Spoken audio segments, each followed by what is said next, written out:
This is WWE Evolve post review with the invisible couple, EOD Wrestling Hub 33, Terrell and CJ, AK for real, love, Coach FC. HW on P, you ever, you ever, you ever, you ever, you ever, you ever, you ever, you ever, you ever, you ever, you ever, you ever, you ever, you ever, you ever, you ever, you ever, you ever, HW on P, you ever, you ever, you ever, you ever, you ever, you ever, you ever,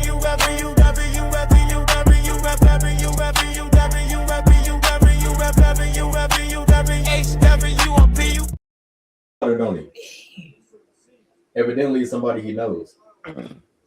Oh, ladies and gentlemen, boys and girls, children and monsters of all ages, space, and time, welcome to the PWF Evolve with PWF episode 40 podcast.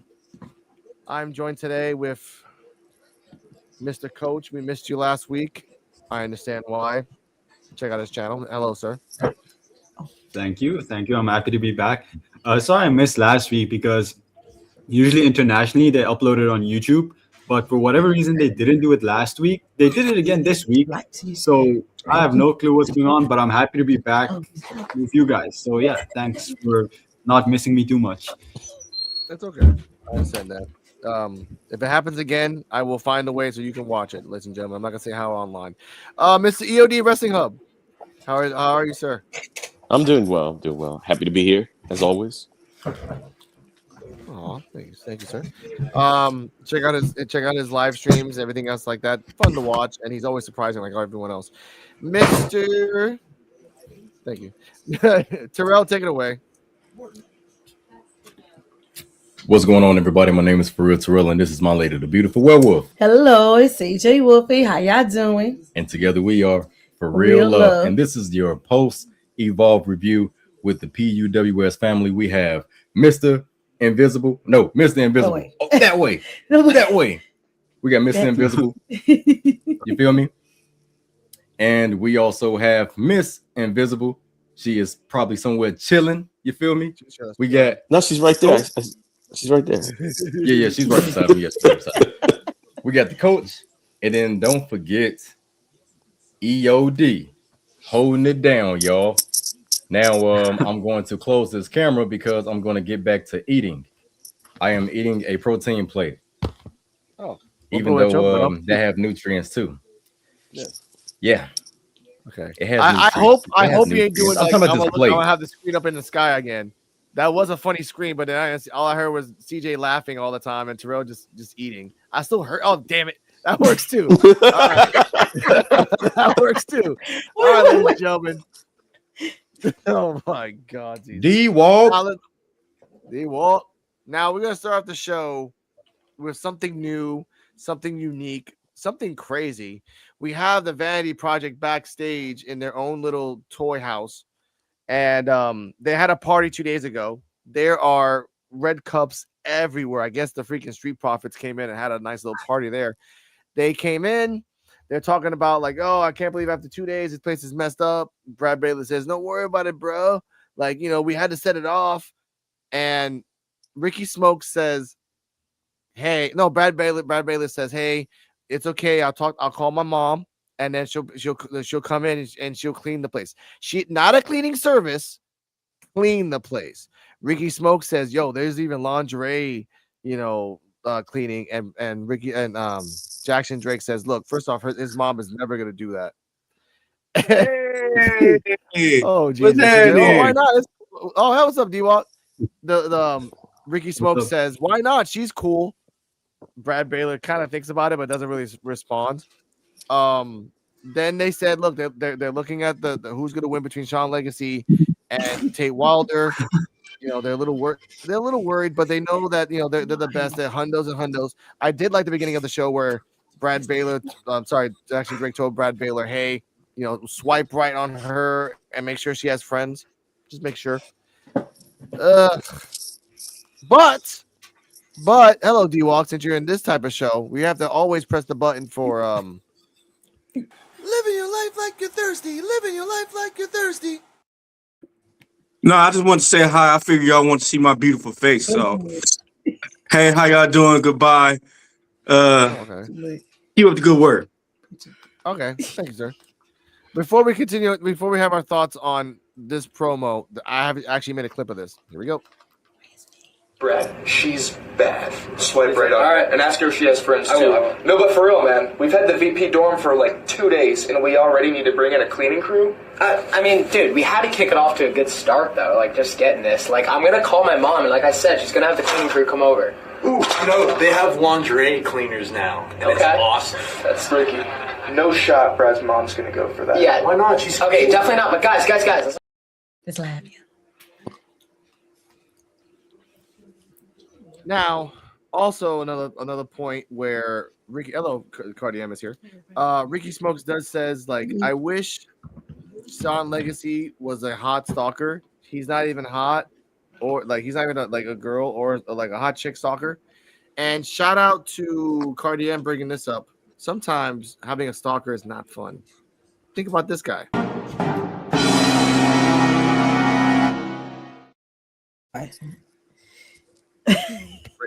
Bringing it back to Jersey Shore style. You saw it. Now, your thoughts, Cardi M, Are we just, on this promo? are we just not going to address what Terrell is doing? No, I was probably anybody say anything yet. Are we just going to ignore his constant cameos? Yeah. Let's talk about it. Coach, bring it up. No, I was just pointing it out because it was actually kind of funny to me. But sorry, I didn't mean to interrupt you when you were talking. Go ahead. EOD's laughing his ass off, and these guys are off camera, so they're just having a fun time of their lives. We'll bring it back to discussion. Cardi M, your thoughts on this promo? They're 2 years under you. All I can say is the scene they're trying to set is perfectly accurate.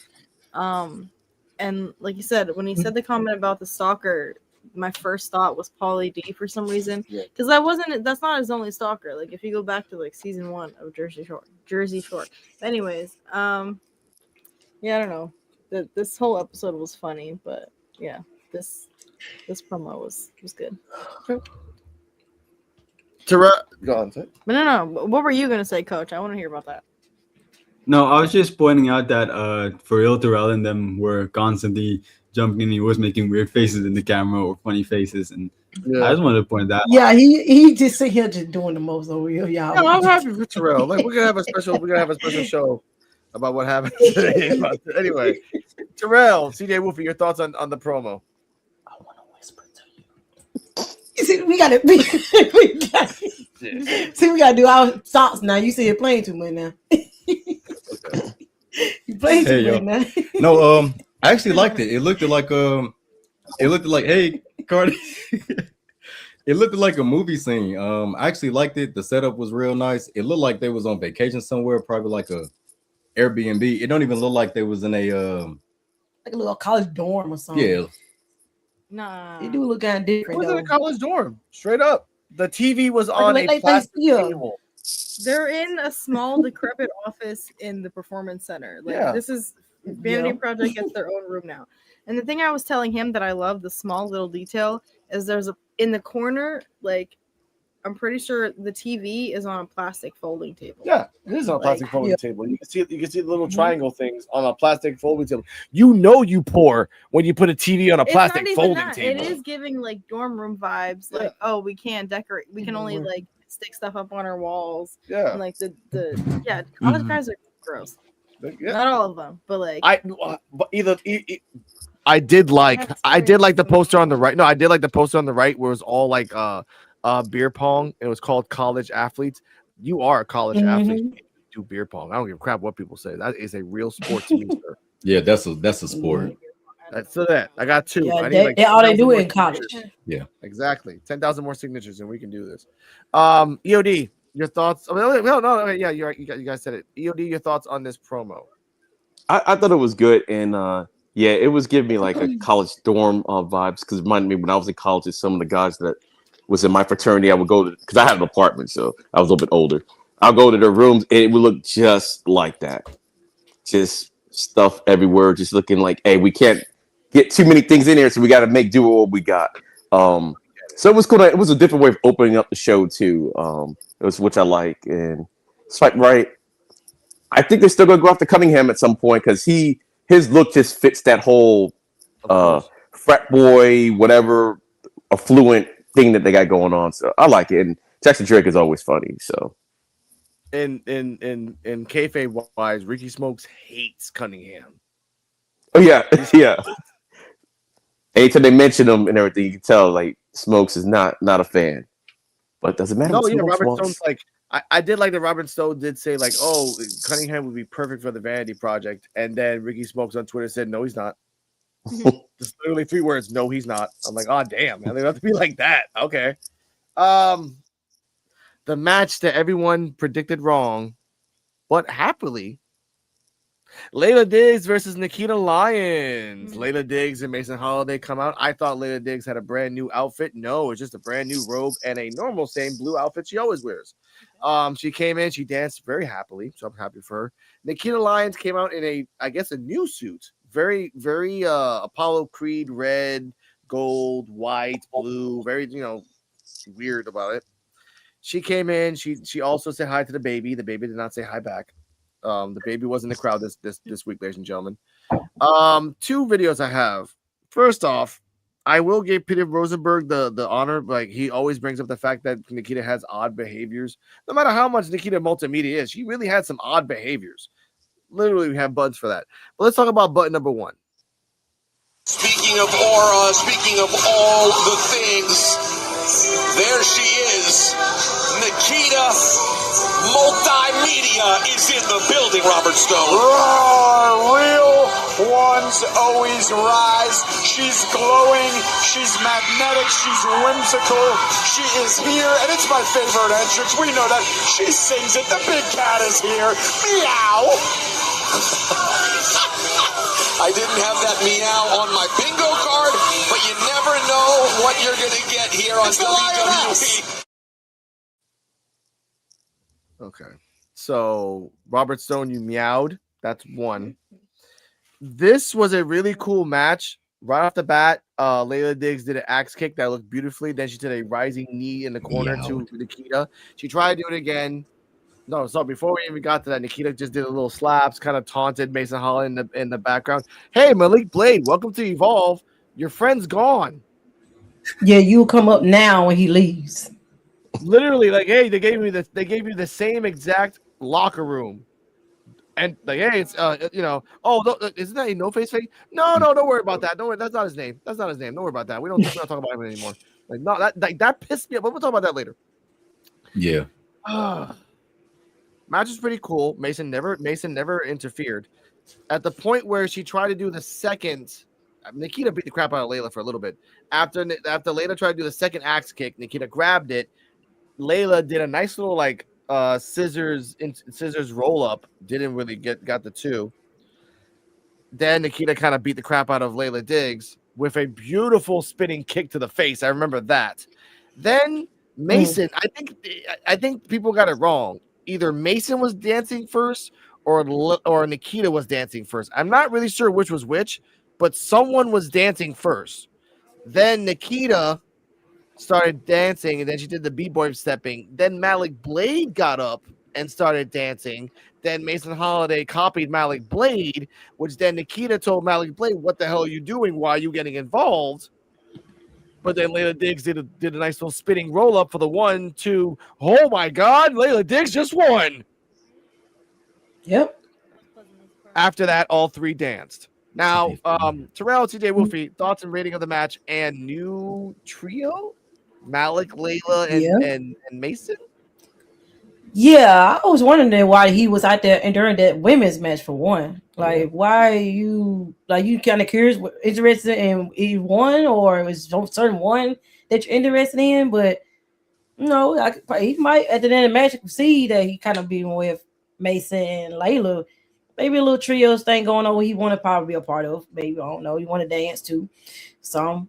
But the match, it was pretty decent. I'll give it like a B, at least, like a B. They did pretty good on that match. So, and Nikita's like kick to Layla. I swear I thought that was gonna be the 3. Oh, yeah. I thought they were gonna be the win, but Layla didn't get the win from distraction, so she got her W over her. Oh yeah. Yeah, it was pretty cool. I liked the feud because it was entertaining and it was funny. They really did something with Nikita in this one because it showed her comedic side more, which I totally was all down for. But this time, you know, she got outsmarted, and for some odd reason, Malik Blade being he enjoyed it. I guess that's the way we debut him on Evolve. Being I would think he would be you know, a bigger deal because Inofe, man, that man was something to be reckoned with. he had something going too. I hate that for him. Say it. Cardi, say it. Cardi, say it. I know you want to say it. No, Say it. I don't even know what to say, honestly. And no face should still be there. Yeah. And yeah, it's a lot of people that can still be there, and it's sad. Yeah, go ahead. It's sad, man. Yeah, I mean, why do we get one at the expense of the other? Like, what happened? They didn't. But didn't Inofe ask to leave, or did they let him go? I think he didn't choose to resign. I think he left on his own accord. Yeah, I think he left on his own. Yeah, that's true. I see. That's like imagine this. That's like Jey Uso deciding not to, you know, resign, and then Jimmy gets a main event push. Yeah, like no, do it. Like no, do it now. Like give Jimmy the main spot now. You know? Should be. Yeah, and then hangs out with Rhea and Alexa as backup dancers. Like Jay never got it. Jay, like, damn. Like, I mean, talking Inofe about has Jimmy, not done wrestling since. By the way, Inofe has not done anything since. talking about Jimmy, you should just come to Evolve and have wasn't he the one that had the dance battle back in the pandemic? Yeah, where he managed No, and Jay. he should do and was it Jay? That was Jay. No, Jay. That was Jay. Yeah, I remember that. It was Jay did it. Either or, one of them should come down and host a dance battle between Nikita and Mason Holiday. That'd be funny. You know what? Coach gets the button. That is absolute facts. But Jimmy probably would be better than. You're right. You're right. I'm here for it. You're right. Now, EOD. We have another button by Nikita, but I'll bring that up later. EOD, your thoughts and rating of the match and trio. It was a good match. I was surprised that Diggs won. I just thought Nikita was going to win, but it's a good way of actually furthering the story and the way that she lost to, because Nikita was getting a little Obafemi in her and was pretty much feeling herself a little too much and got easily distracted. Because that dancing, I was like, wait, that's how you're gonna lose this match because you were mad at somebody was dancing. But when she did kick Diggs, and she kicked her for real, I think, because I was like, oh my god, that was a kick. But to me, it looks like it's an entertaining feud. What Blade is doing out there, I have no idea. And just because he was dancing with Layla Diggs and them, doesn't mean he was there for Layla Diggs and them. They just maybe the closest in proximity. You never know how that might fall out, or maybe they end up being a Ninja Turtles where maybe all four of them end up together. Who knows? But it was like a B. I thought Layla Diggs was like a lot better than I saw the last time I saw her wrestle. So it seems like every time I see Diggs, he seems like she just gets better, like a little better each time. So like she's starting to get comfortable in her whatever her gimmick is, her role, whatever. Like just wrestling in general, just getting more comfortable with it. So yeah, it was a B match. It was fun. It was entertaining and everything. Okay. I was gonna set the world on fire, but oh wow, okay, wow. By the way, this match was 3 minutes and 19 seconds, which is really short. No, it was short to the point. Like just sometimes with those type of wrestlers, short to the point. Yeah, that's what I said. It was like it was a good match and everything. It didn't feel that short to me. Yeah, it felt longer. I'm not gonna lie. I thought it was a little bit longer than that, but if it was 3 minutes, it was 3 minutes. Tomorrow we're gonna have 5 matches. I mean, not tomorrow. Next week we're gonna have 5 matches plus 2 more matches on top of that. Yeah, Jesus. I will say, like, by the time the match started, I literally said it was almost over. And I mean, I don't know. My thoughts on this match is I kind of predicted that it could go this way because you were saying that Nikita's gonna be both of them, and then. Yeah, and then that's why that's why they would like follow her, like, oh, we have so much to learn from you. And it's like there was a part of me that thought, okay, maybe the alternate could happen where one of them does beat Nikita and maybe she's like, okay, I guess I have to respect you a little bit. And she's not going to, because she'll blame Malik and everybody else. Like if it was a clean dude, win, your own fault. You dropped the ball. Nikita, no, you know what? No, first Nikita dropped the ball. Oh, by the way, Nikita did drop. Yeah, she dropped the before ball. we get to coach, give me a second. I know we're going to get in you in a second, sir. Before we get to that, during the match, Nikita did the W.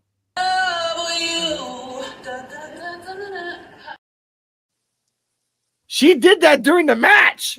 I'm like, why are you doing this during the match? It's better than afterwards. She did that afterwards. Yeah. If you had won. Yeah. Now, oh my God, Coach. Hubris. Ahead, Coach. Awesome rating. I'm gonna give this match a B too. I feel like it was, like everybody else said, it was short and to the point. It did what it needed to do. What I did like about Nikita Lyons is during her entrance when she just screamed. I know that's kind of silly, but like I love camp and I love when wrestling is over dramatic. So just her doing that was just kind of fun, and I like that. The match itself, again, yeah, B. It was short. It was fun. What I liked about it though is that Layla Dix seems, at least to me, I like her a lot more than I like Mason Holiday. She seems a lot more comfortable and like she understands who she is a lot more than Mason Holiday. Or at least that's how I see it. And yeah, I'm happy Layla Diggs won. It stopped the feud from being just straight Nikita Lyons dominating everything. As for Malik Blade, I feel like that's the perfect way to just do. I feel like that's the perfect way to just do something with him because, right, I don't see any way to really bring him into the wider story. So just throwing him into a random story and just seeing where it goes, I feel like that's a better way than just shelving him until you find something for him. But that's just me. But yeah, B match. Okay. Sorry, I'm today. It's okay. Now, first off, Mr. Coach, do you work for the PW Torch? Because this, I got this from the PW Torch. Editor's notes. That was a short and to the point. Diggs got her revenge on Lyons for committing the dastardly deed of dancing over Holiday's body after she beat her. So I'm going to assume that's all there it is to this mini feud. Lyons is always entertaining and is deceptively agile. I'm not very high on Holiday, but Diggs has something to offer, and I believe she'll make it to NXT at some point next year. You work for the PW Torch, Mr. Coach. Stop lying. I do not. All right. Now, before we go, clip number 2. I would love to. I want money. I would love to too. I need that money as well. Talking about the real wrestling, but now clip number 2. This is the commentary. This episode was weird. I love it though, but it's weird for some. Viewer discretion is advised. We're just talking about fun Nikita Lyons. It's innovative, Peter. That's one way to put it. You always have to keep an eye. Oh, wait a minute. Oh, there she is again. Don't take your eyes off the match, Nikita. Oh, but a little dance off. What is this, kid in play? We're in a wrestling match. Blade's feeling it now, too. Of course he is. Watch out, Nikita. Layla going for the pin. Now, yeah, that was the clip I was supposed to put out there. Yeah, it's true. Like, even when Robert Stone even tells you, like, what the fuck are you doing? Pardon my language. You're doing something wrong. So I'm going to put that out there. I like the match. 3 minutes, 19 seconds. We have been complaining that Layla has not been that great ever since that one match we saw her in. This was the best match that she's been in. And it was 3 minutes. Like, I'll take it. If you could do solid 3-minute matches, start at bell to bell, I'll take it. And Nikita Lyons is deceptively agile. I love that. Like, everyone's evolving. Now, okay. In the back, Shawn Legacy was surrounded by other members of the roster. He warmed up for his match tonight. They put over the WWE ID program and said they were going to show their PC guys, especially the Vanity Project. But they were crapping on all the PC guys. Shawn Legacy, like, hey, Tay Waller's a good guy. Like, let's not crap on him. He's really cool. Timothy Thatcher popped out of nowhere. And as you know, hey.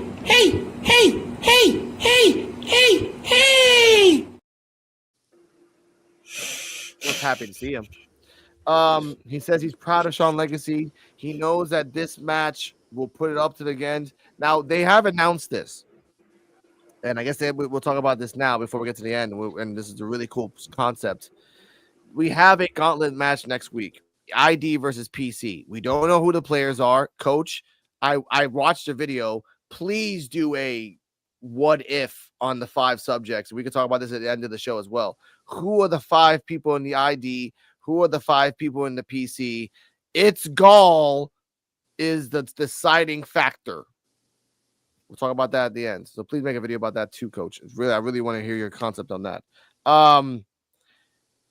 And now they've said whoever wins the match of the 5 is going to be 5 matches back to back, elimination style. Whoever's team wins will have a future episode to control of Evolve, and whoever lasts the end, the person that wins at the end, gets a championship match. Coach, your thoughts on that concept and the fact that if the PC win, that's going to be our Armageddon for the ID. But if the ID win, we might get some surprising pop-ups. Your thoughts?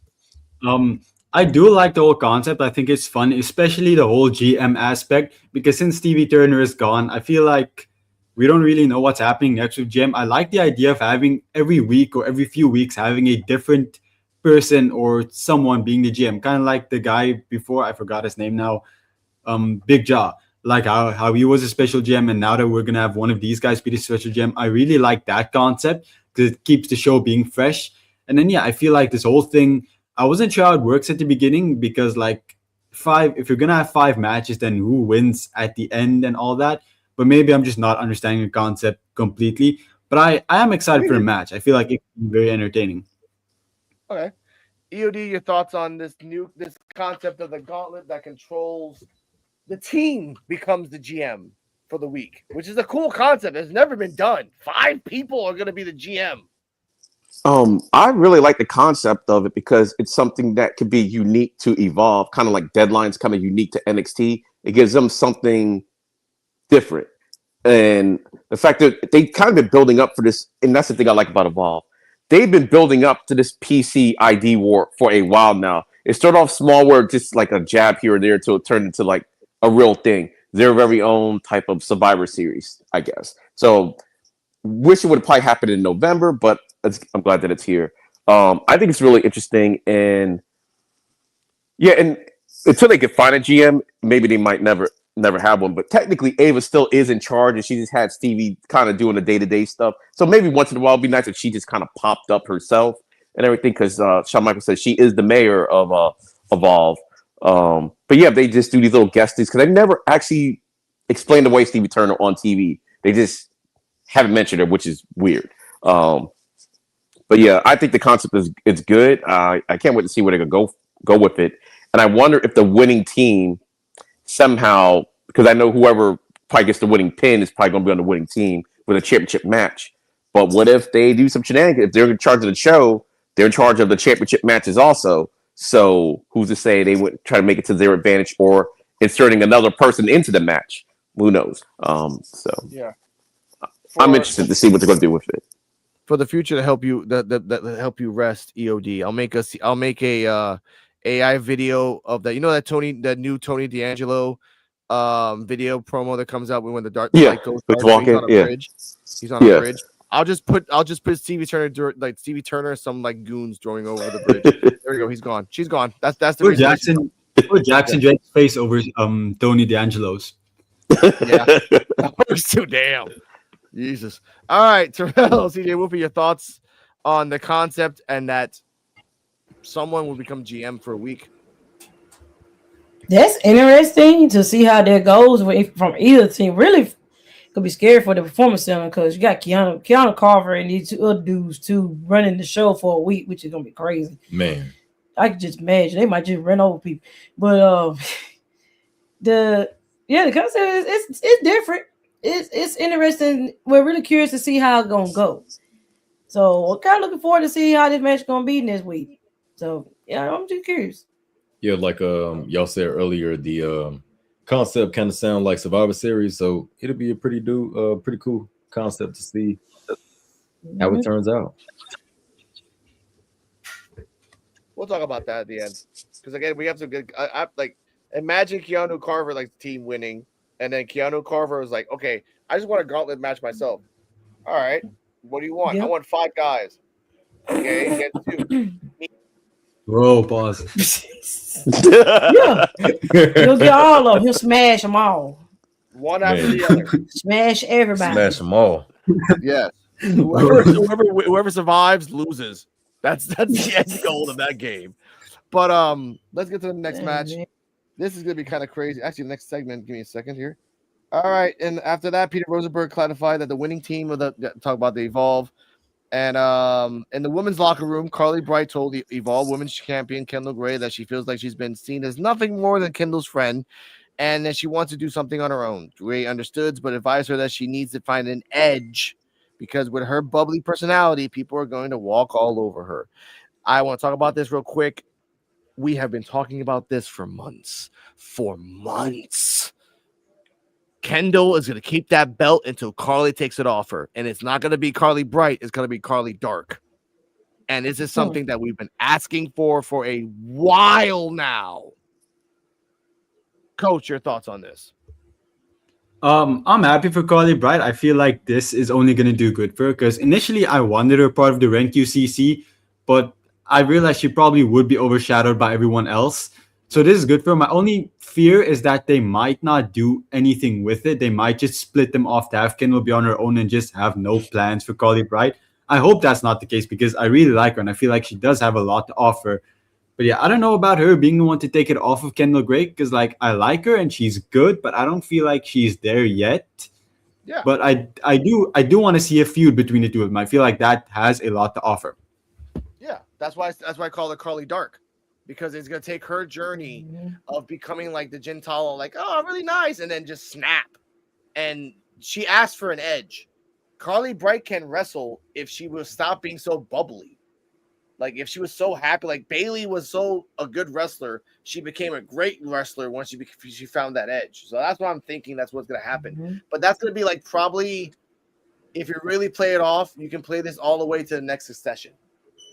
All the way there, where Kendall survived every single opponent out the butt, and then the only person left is the person that deserves it, which is Carly Bright. But that's my theories. EOD. I just want to add. Yeah, sorry. I want to add the thing with Bayley was that even when she was this bubbly babyface, she was extremely over, and I don't even feel like Carly Bright is there yet. No, not yet. Because not yet. I do like her a lot, and I do want to like her. I just feel like she's missing that personality thing that really makes her stand out. Like a lot of other baby faces have something that at least like you like them. Like Mason Holiday and Layla Diggs, they do kind of have a tiny bit of an attitude to them. Carly Bright she's just a face. She doesn't have anything really going for her. Okay. To jump that and add on to the question to EOD, your thoughts on this promo, and if you can give a finisher to Carly Bright that makes her vicious, what finisher would think up in your mind? Same question for you, Terrell and CJ Wolfie, when we get there. All right. Well, like you said, we have been talking about this for a while. And even during the promo, she didn't sound the same, Carly Bright. Normally she has that bubbly, ditzy kind of thing. She didn't this time. So it's like, oh, what you were just talking about it. I would like to see, as Coach was saying, a feud between the two of them. I don't know about for the belt, only because we got PJ Vaza there now. So she is like Kendall Light. So if you were to somehow maybe have the PJ Vaza thing, and if Kendall could either get past her or maybe Vaza beats her, because I don't know, Kendall, they're not putting a rocket on her, they're putting a starship on her. She might be in NXT like for real soon.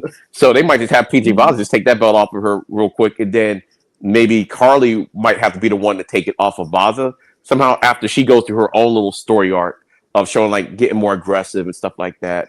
But yeah, I like it. I know I was always thinking that she was baby Kendall. Like she's just as good as Kendall, but Kendall's just a slightly better. And for a finisher to make her more aggressive, there's got to be some. What's her finishing move now? I don't even know what her finishing move is, but she needs some type of submission move. Side or something. It was a weird like what, like a bright side? I don't know. It's like got a cool name side. to it. I don't know what it was, man. It came out of nowhere. But she like you give her some type of finisher. To me, finishers a submission move. I'm sorry, submission moves always seem like it makes somebody more aggressive, just because you got to make them actually give up and everything. So I'm not sure because I know you said the Rings of Saturn for somebody else and everything. So damn it, EOD. My apologies for the language. That's exactly what I was gonna say. Anyone who has the Rings of Saturn, Terrell knows this for sure. Anyone who has the Rings of Saturn and gives that crazy face You're vicious. Yeah, so that's why I was like, I know y'all wanted it for somebody else. That's why I was like, nah, maybe not Rings of Saturn, just because y'all would want somebody else to have it. But I don't know, but some type of submission move. Yeah. But all right, Terrell, CJ Wolfie, your thoughts on this, and then Cardi M. Carly Bright, yeah, man. The only thing that she really got, that I mostly remember her by is her theme music. The Hallmark theme song. Yeah, you know what I'm saying? During that promo, she did seem like it was something that she wanted to say for a very long time to Kendall Gray. So, you know, she just got it off her chest. Yeah, it's about that time though. But yeah, she do need to find her little edge to push herself up there to get more, get more props. And yeah, she could be the one to take the belt off Kendall, but yeah, probably PJ Foster gonna be that one to do it. You know what? Sure. The same idea that I have for Lyra Valkyria, I think they need to just give it to Carly Bright. She could just be the Butters of Evolve. Why do you? Oh my God! Now, Kendall. I didn't try to smack you. I didn't try to put my hands on you. I mean, I want the title. If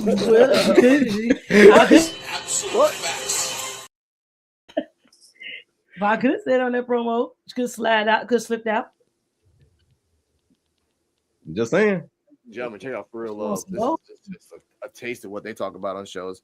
All right. Jesus. Next match. Dante Chen versus Drake Monroe. Not Monroe. Monroe. Dante Chen comes out. Well, let me see. Yeah, well, Dante Chen comes out. We'll talk about him in a second. Drake Monroe comes out. He goes with the beads.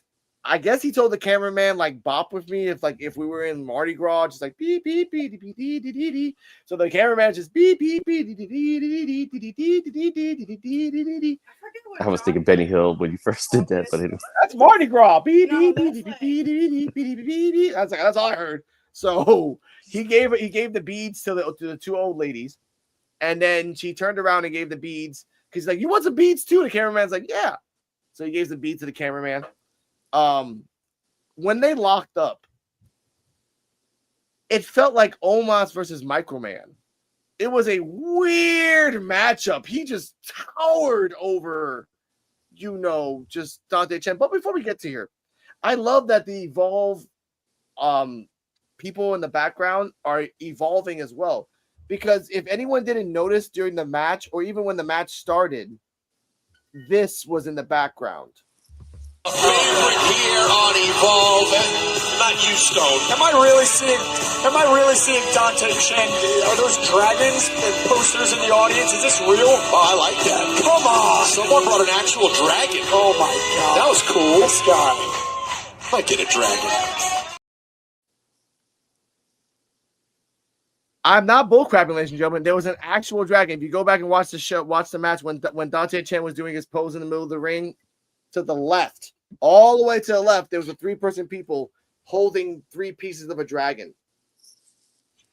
We're getting there, ladies and gentlemen. Yeah, I was wondering where it was at. They said it was there, but I didn't see where it was at. I saw it. I went back 4 times. I was like, oh, that's an actual dragon with the head, the stomach, and the tail. So I'm like, okay, good. That's awesome. Match starts back and forth. Dante Chen says that he's the measuring stick. Robert Stone says, he says that to everything. He says he's the measuring stick in Level Up. He says he's the measuring stick here. Like, who says that? Like, who actually says that? Robert Stone actually responds back to that. And now he says he's the measuring stick in Evolve. But my question is, says who? Where's he getting all these names from? He's calling himself the gatekeeper of Level Up and the measuring stick in Evolve. He's giving himself these titles. Wait, hold on. Didn't you once call yourself Superman Stone? Yeah, that's a great name. But are you stalking me? How do you even know that? I do some work. I did the research. You made that up for yourself. Yeah, the wrong kind of work. Drake Monroe. Yeah, now we know. A little bit about Robert Stone. Match goes back and forth. Dante Chen goes to the outside, tries to do like suicide dive to Drake. I don't like to call him Drake because Drake in the last couple of years is not a great name to put out right now. But either way, Monroe, Zydeco boy. The Louisiana boy. No, I looked it up. The genre of music is Zydeco. Zydeco and Cajun. Okay, he's Zydeco boy. All right, Cajun man. Zydeco man. Cajun man catches him and then does a nice little thing. Goes to the inside. Dante Chen goes to the inside as well. Does the gentle touch, and Mr. Moreau counters. Now, before I continue and press the button that I just made, and me and Cardi M were laughing throughout the whole day when we actually put this out and tested this. Did anyone hear what Moreau said after he countered the gentle touch? He didn't so much say. I'm gonna go around the board. TJ Wolfie Terrell, did you hear what he did or say after the gentle touch was countered? I don't think I did. Actually, I didn't pay that any attention. I don't think I paid attention either. Okay, EOD. If I did, I don't remember what it was. Maybe I did hear it at the time, but I don't remember right now. Okay. Coach? I did not. Oh, ladies and gentlemen, he is honoring the movie Waterboy. If you know, you know. Oh, Jesus. Did you hear that? What does that mean, Skull? I don't know, but I kind of like it.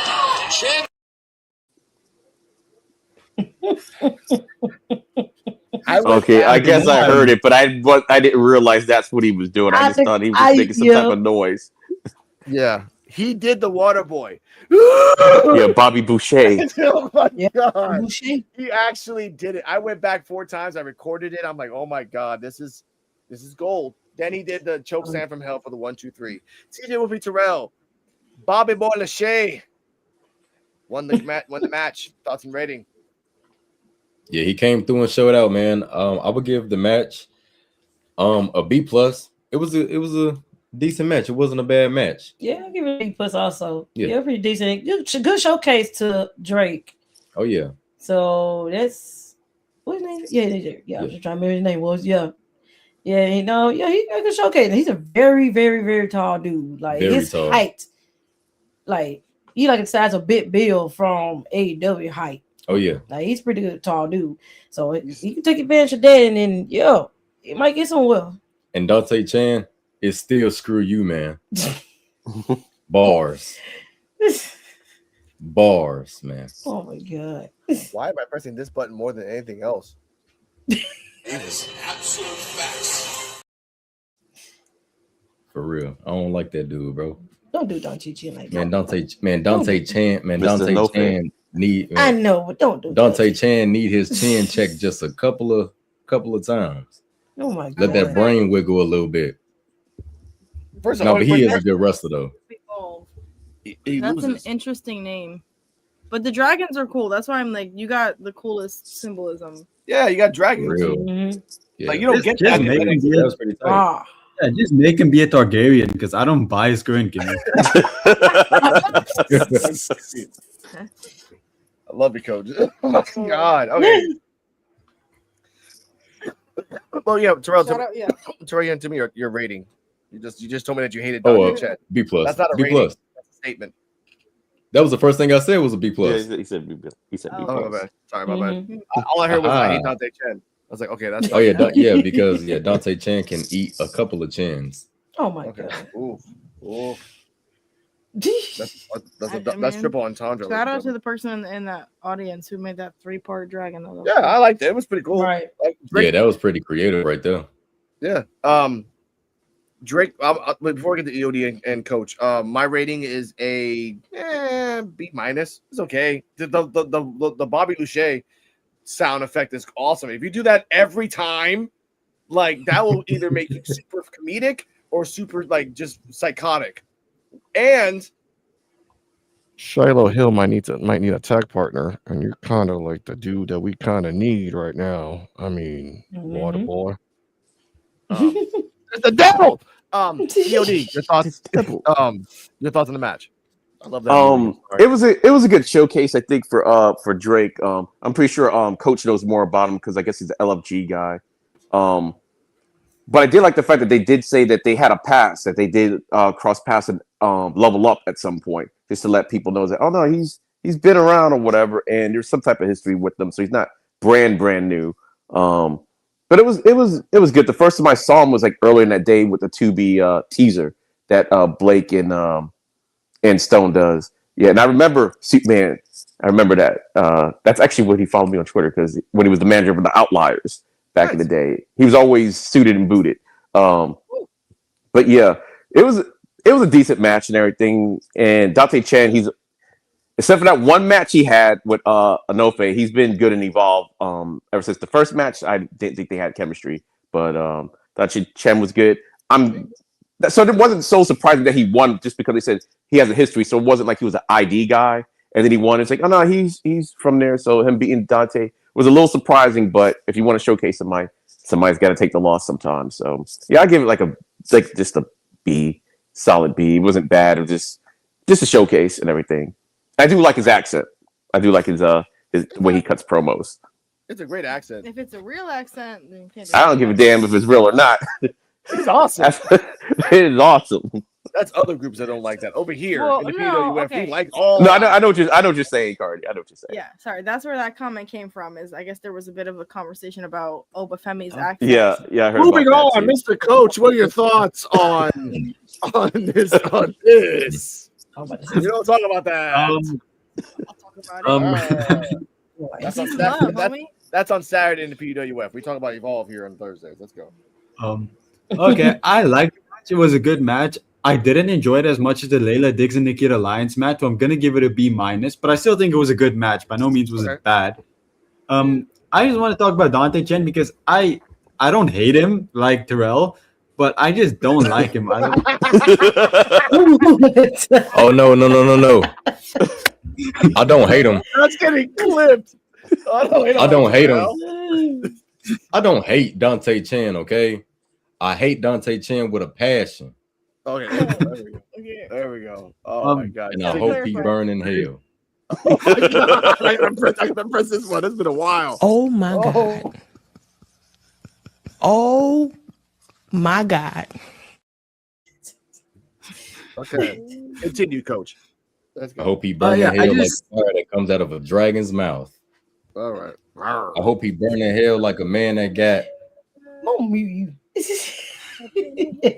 I hope he burn in hell like the burning sensation of a man that has that package. Okay, well, we're letting him. This is his show as well. God. This is his platform as well. Let him vent. Let him cook in a weird Dante Chen bowl, but still let him cook. All right, it's fine. It's entertaining. All right, no, Coach. He's a good wrestler, but I don't feel anything towards him. He doesn't have a personality. He feels super dry. It doesn't feel like there's anything for me to connect with him. There's no reason for me to get excited when he comes out. Even other wrestlers that are sometimes boring, I at least feel excited for a match. So when Dante Chen comes out, it's just like, oh, okay, it's a Dante Chen match. I'm not paying much attention. There's no disrespect to him. He's skilled, but me personally, I prefer characters and I prefer like camp and like dramatic stuff. And he's just a guy. Like, I don't just an opponent. Yeah, I don't. Yeah, and wrestling is fine, but I'll go to AEW if I want to see. Yeah. Oh, nice. I like that. But you know what? This is a beautiful segue, Coach. You didn't even know this because it's just about a guy talking about after the match about a guy.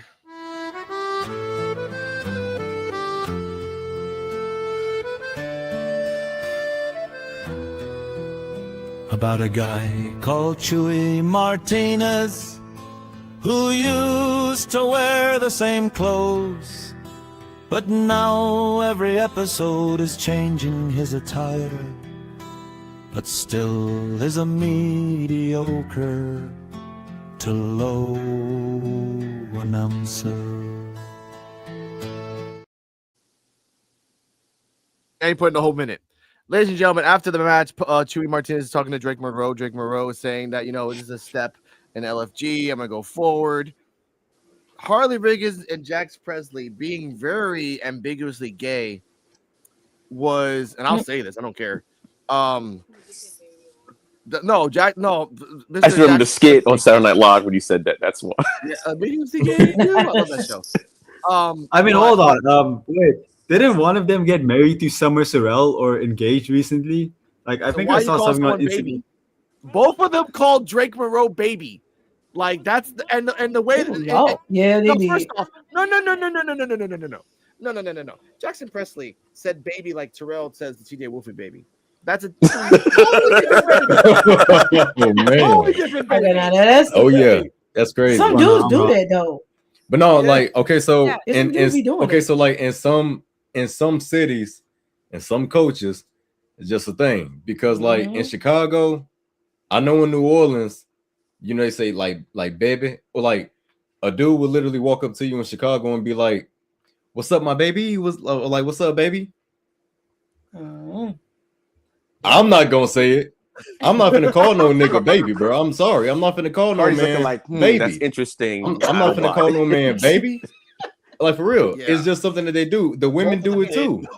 Like women do it too. It's just a thing. Yeah, with the dudes, it's just kind of. Or like my baby, like twin, for example. My twin, bro. I ain't finna call no nigga my twin. This my twin. This my twin right here. Exactly. Cause we twin flames. Like this my, you know what I'm saying? I ain't finna call no dude my twin. I ain't finna call no dude my baby either. Baby, what up, baby? What's good, baby? What's up, baby? It wasn't even like that. I'm not doing all that. It wasn't like that, Terrell. It was like because like, the first thing because come on, what are you gonna say, baby? Like that's a different type of. Oh my god.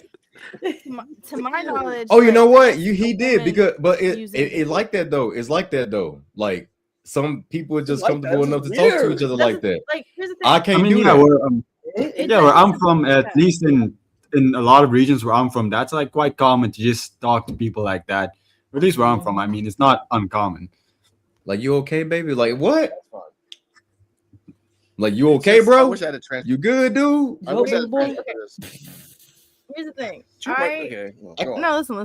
I have said about whichever one wears the crop top. Jackson. Okay. I have said I love a man in a crop top. And that's breaking boundaries in a way because at least since the 80s, it hasn't really been acceptable for a guy to wear a crop top. And like, so for me, anytime I see a guy doing something outside the norm, like crop top or painting his nails or whatever, I'm like, okay, cool. So maybe that's just their vibe and they're breaking boundaries a little bit. I was a little strong, but, and I mean, I don't remember the past shit that they did before this to. It was just get this reputation. Oh, do we have to? But either way, do we have to go back next week? We went back. Remember last week? But I'm not gonna lie though. A lot of those dudes back in the day that was wearing crop tops and stuff. Them dudes was gangbangers and drug dealers. Oh yeah. Let's not forget that. The 80s. Let's not forget that. Those dudes right now are the OGs that's getting out of jail for doing like a 20 or 30 year sentence. Mm-hmm. Those are the dudes that I would stay away from. And like, hey man, did you see me in line trying to get my chicken and waffles, bro? Yeah, you know, you got it. You got it. Because I ain't finna talk shit to no dude that just got out of jail for 30 years after a 30-year sentence. I know what you about. Yep. That's old school whoop your ass right there. All of a sudden you doing this. No, man, that's scary, man. I will say, for real, like women get away with shit like that men don't normally get away with. Okay, and what? Yeah. That's what I know. We can't really get into it, but it's like I call my best friend like all kinds of terms of endearment because she's my best friend. But I guess guys like they can't do that. Like I don't know. Me and Alex were watching a show where like, it all depends on where you're from, though. It all depends on where you're from. Because I know niggas that call each other bitch. Yeah. What? And I know it's more common. I know it's real common in Louisiana. Like what up, bitch? Or they call each other dick. Like instead of saying bitch, they say dick. Like what up, my dick? What's good with you? He's right. I used to call Cardala bitch, and then she's like, "Don't call me that." It's just, like I call everybody bitch. I was 8 years old when I heard that one. I didn't know that word. Yeah. Especially I bitch word. Like, did you just call me yo dick? Yeah. Tune in weekly. You learn some new stuff on this podcast. That's for sure. Oh yeah, I'm learning a lot because coming back. We'll say that's a perfect segue. I'm not even from here. I don't understand half of this stuff you guys are. Kevin Gates music, like Kevin Gates and stuff. He be saying that too. Like, hey, you know what I'm saying? Like, hey, What up, Dick? Yeah, that's. You just call your homeboy your dick? My dick? Like, what up, my dick? My girlfriend almost died there. All right, now let's get back. Let's get back to this. All right, Chewy Martinez made the interview. The two Diesels who says baby to him say, hey, baby, you know, how about you just jump on the spaceship, baby? And then like showing out Alliance, baby. I'm paraphrasing. Moreau says, you know what? I respectfully decline. Thank you, but no thank you. I have to go. The guy who invented Girls Gone Wild just got some $1 million. He's making a new business, so I'm gonna go over there.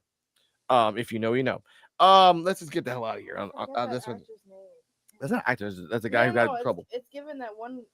I don't know. Yeah. Their response. Now I'm thinking about it. Yeah. Was like some like somewhat like testy investor trying to get you to like buy into their business or some shit. Yeah. I don't know, something like that. Like, what's up, baby? Like, I haven't seen you in a while. How you doing? And then it's like, this is weird. I don't know you. Why are you talking to me like you know me? Now, let's get back to the show. Martinez, after that, Chewy Martinez threw it to, and I want to give a shout out to Coach because I watched this video the second it came out. Not the second, but like 40 minutes after. Charlie Dempsey is now calling out Thatcher. What? Yes. Coach, your thoughts on this? Like, I know you talked about it, but like the point that you're going after Thatcher, who has not called out your name, who has no social media, so therefore he's not tagging you anywhere, who is dealing with the ID and PC war, you want to call him out because TNA group kicked you out? Okay. Your thoughts on this, Coach? Yeah, I don't understand it at all because there was no like build up towards it. It was just Charlie Dempsey appears and calls out Timothy Thatcher. Unless I missed something last week that was building up towards this, but I don't think. No, you didn't. Nothing. So it was just totally random. I don't think they know what to do with Charlie Dempsey because like a while back he appeared and saved Kendall Gray and Ren Sinclair in a match, and then he just didn't appear again in NXT. And then he's doing stuff in TNA, but he's also not really doing anything there. And now he's just on Evolve. I don't feel like they know what to do with him. I'm not. Like, yeah, the match is going to be good, but I don't feel anything towards this match. Like, yeah, it's going to be cool, but, you know, it's there. At least that's what I feel towards it. Yeah, it just doesn't make any damn sense. EOD, your thoughts on this? To me, yeah, it's surprising, but he did talk about how it was in Japan and stuff like that. And he's the same type of wrestler as Timothy Thatcher. So to me, I think the whole call is, like you said, they're not doing anything with him right now. Yeah. All right, he beats Timothy Thatcher doing the same with his style because his whole style is like, oh, I'm a wrestling savant, blah, blah, blah. And he's got the mean streak and everything. You beat him. Now you could take his aura and be like, okay, now I'm that guy. So now you can really start looking at me. I'm that technical wrestler. I'm that badass that does that type of stuff. To me, I'm thinking that's where it's going because I was kind of shocked when I saw him on there too. I'm like, what the hell is Charlie Dempsey doing Evolve for? He doesn't need wrestling work because I mean he's a really good wrestler. So I'm like, why is he on there? Like now it's like, okay. I was like, the only way I could see him going on there is calling out Timothy Thatcher is what I was thinking in my head. Then that's what he did. I'm like, okay, it makes sense to me now, even though it's completely random. And on your boy Chewy, I finally found out where Chewy's from. I was looking up some old Lucha Underground stuff on the El Rey YouTube channel. He had his own show back then. He had an interview show on El Rey back in the day with Lucha. So that's where he's from. So all right, Chewy. Like, just saying, I looked you up, Chewy. I looked you up kind of by accident, but and you know what, EOD, you're a nice guy for that. So like, Chewy, thank EOD for telling good things on you. Since I'm me. Oh, brother, this guy stinks. Well, I didn't get a chance to talk about the last segment, so I was like, I had to throw that in there. But anyway, yeah. So it was like Charlie Dempsey's like, I don't mind it. It's kind of random, but it's like, I kind of think Charlie Dempsey's gonna end up winning it too. Because why does Thatcher need to win it? They gave him his own game. Now, I want to say to Charlie Dempsey, with Charlie Dempsey, if he's not gonna stay on Evolve, which I don't think he's gonna stay on Evolve, what does this victory for him really mean? Like, no disrespect to Timothy Thatcher, he's great, but on NXT, defeating Timothy Thatcher doesn't really mean a lot to anyone really there, because like, who remembers Timothy Thatcher? His old time was during the pandemic when nobody watched anyway.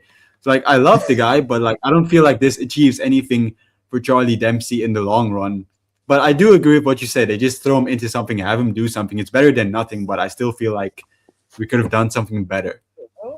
Yeah, so because I don't know what's going on with the Ren Q. It looks like it's not. It's looked like it's a firmly Ren's faction now. So now, question: EOD did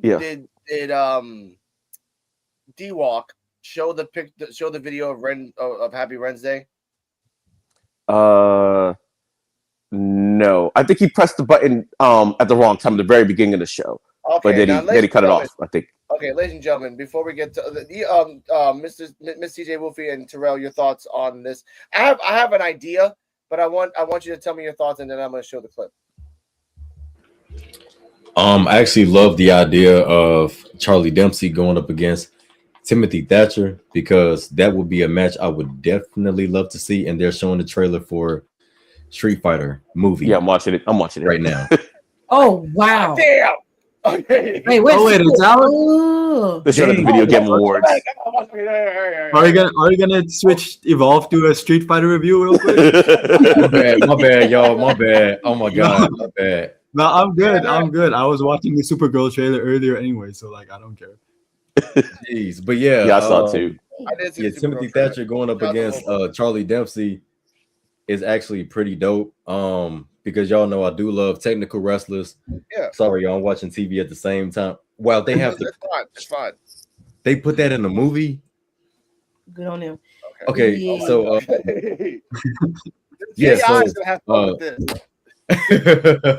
Charlie Dempsey and Timothy Thatcher, technical wrestlers. I love technical wrestlers, so I'm actually looking forward to seeing this match because I think it's going to be pretty entertaining.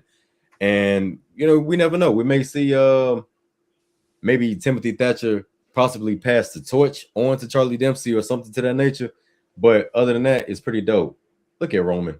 But yeah, that's that's gonna be interesting. Yeah, they both very technical. So yeah, I would be interested in seeing it. Look at Cody, but it's interesting to see it though. But it is kind of crazy though. Charlie Dempsey down being on Evolve though. Like I thought you came back on NXT not too long ago during it was Kendall's match. I think going against what was your fault? It wasn't a match that Kendall was in. It was I believe was it was JC James? Yeah, or Fallon had one of them. It was in the speed tournament. Go on, coach. Yeah. I'm like, so wait a minute. I thought you were gonna do something up here, and then you got something going on in TNA as well. Now you see you got something going on in Evolve. So I guess you want to go everywhere. So and he'll get a really bad reduction of pay. So he's probably doing this for the love of wrestling. Like, I just want to fight Timothy Thatcher because I'm not getting paid for this. Honestly. Yeah.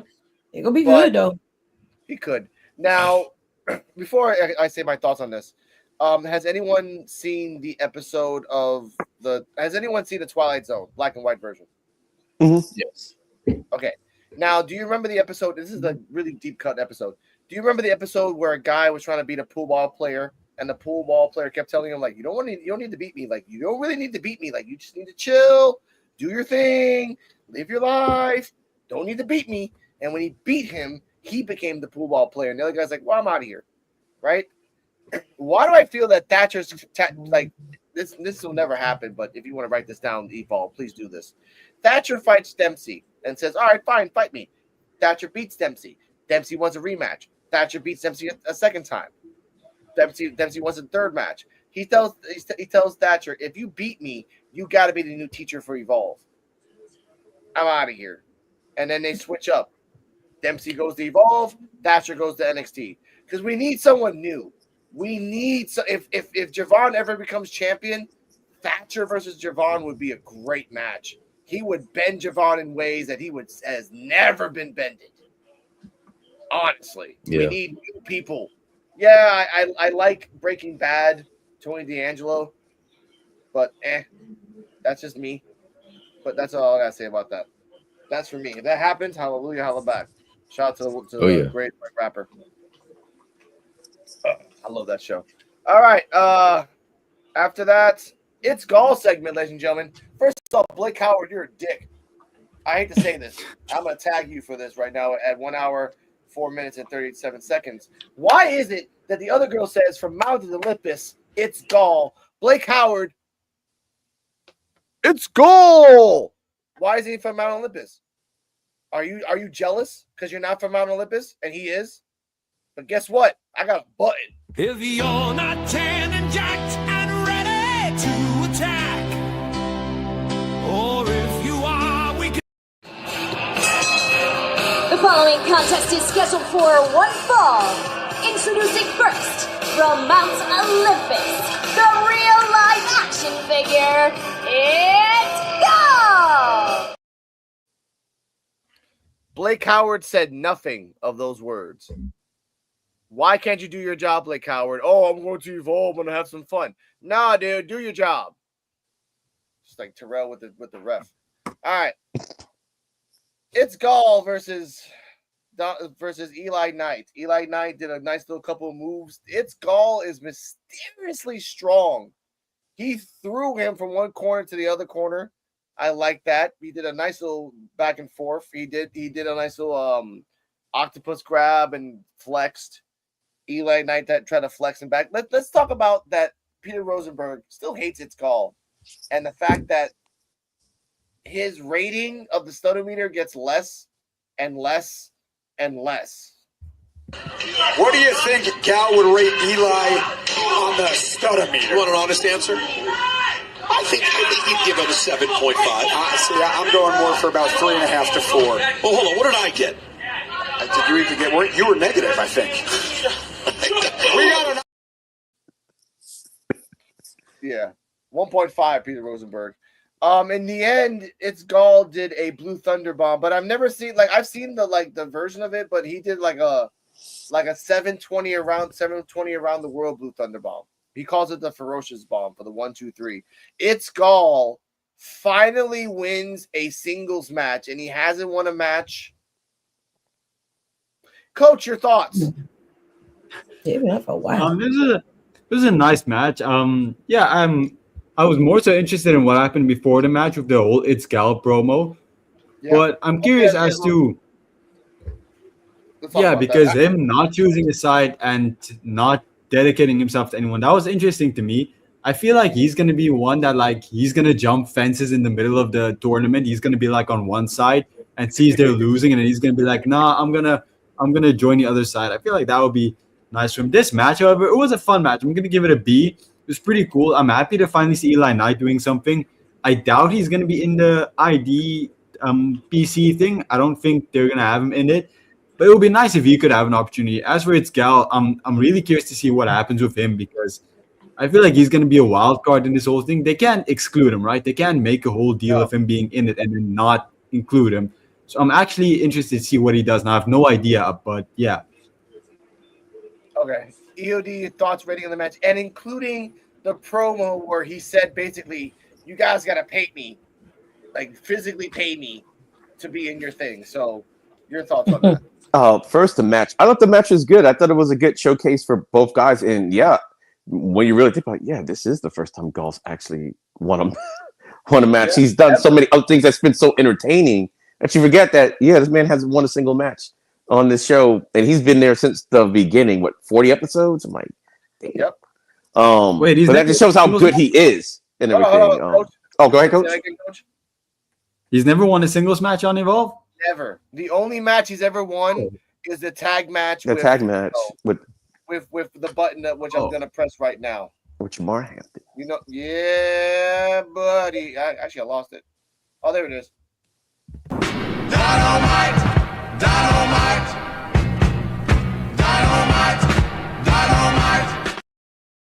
Yeah, I remember when Keanu Carver, when they were supposed to have a match the following week, way early, but Gal was talking so much trash that Keanu just decided he's going to fight him right in there. He killed that man. Yeah, that was his first loss.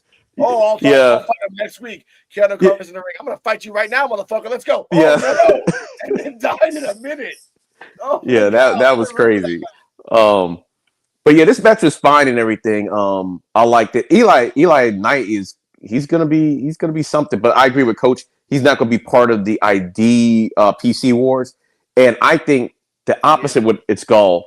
I think It's Gall's not gonna get picked at all, and that's gonna mess up his ego. He's gonna be trying to get them to pay him unless something happens to somebody and somebody goes down. Then they might not have a choice at that point. But I think initially neither team it's going to be the Trick Williams situation all over again. The ID guys isn't going to really trust them, and the PC guys might just be looking at them like, "You're an ID guy," type of situation. And then somebody's going to go down. Then they're going to have to get his services somehow. But yeah, that's what I think. And I think that'll be kind of funny. Blow the gal's ego. Say, "Oh, you got to go pay me. I'm the difference maker." Or, I know he's not really a difference maker, but and then he doesn't get picked for either side. That would be crazy. So, like maybe he attacks someone and then he takes that guy's spot, but then gets something like that. Like he has to end up being in it somehow. Yeah, and then he loses anyway. And then he bonds. Then he bonds with the guy who he attacked over them both losing in this whole thing, and then they become a tag team. Oh, they could. Yeah, he's been looking for a tag team partner. That could work. I mean, Nia Jax and Last Legend are a tag team now after she beat that ass. See with Terrell, I was thinking more like egotistical, where during the whole gauntlet match, freaking It's Gall attacks one of the people, beats him up, and then just jumps in like, okay, I'm the substitute. Like, you just beat up a guy. Like, oh. So It's Gall. I'm like, okay, that works. But either way, CJ with Terrell, your thoughts on this match and the promo that he had selling his services, basically. Oh yeah. Yeah, the promo he had before was crazy. To my paying him to be part of his team and stuff. But somebody probably would do it though to put him in. I don't know. But the match, it was good. I give it like a B+. It was a pretty good match between the two. And Eli Knight, yeah, he had some going. If he keep getting wins on him, yeah, and going to NXT, he'll be a sight to see on there. Mm-hmm. And It's God same way with him too. I really want to see him on NXT pretty soon. Like he need to be on up there in NXT now. But yeah, they had a good match, so yeah, I get that B+. Yeah, I would say Eli Knight, if they wanted to replace Javon Evans when he goes to the main roster, Eli Knight, hey, he definitely gonna be the one to fill his spot for sure. As far as in with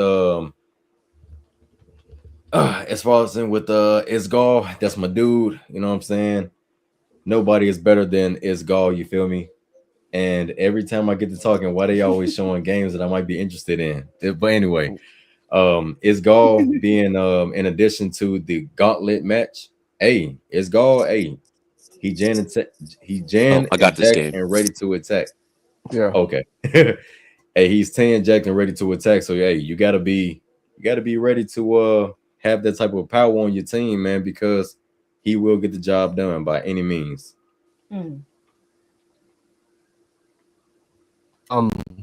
Sorry, my cat and my dog are not understanding each other in this moment right now. But the point I wanted to say is that It's Gall has to be in this gauntlet match, and I want them to be in this gauntlet match. I'm getting tired that like it took him.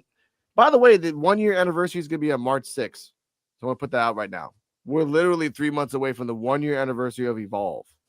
That's about 4, 8, 12, 16 more episodes. So around 56, 58 is the 1 year anniversary.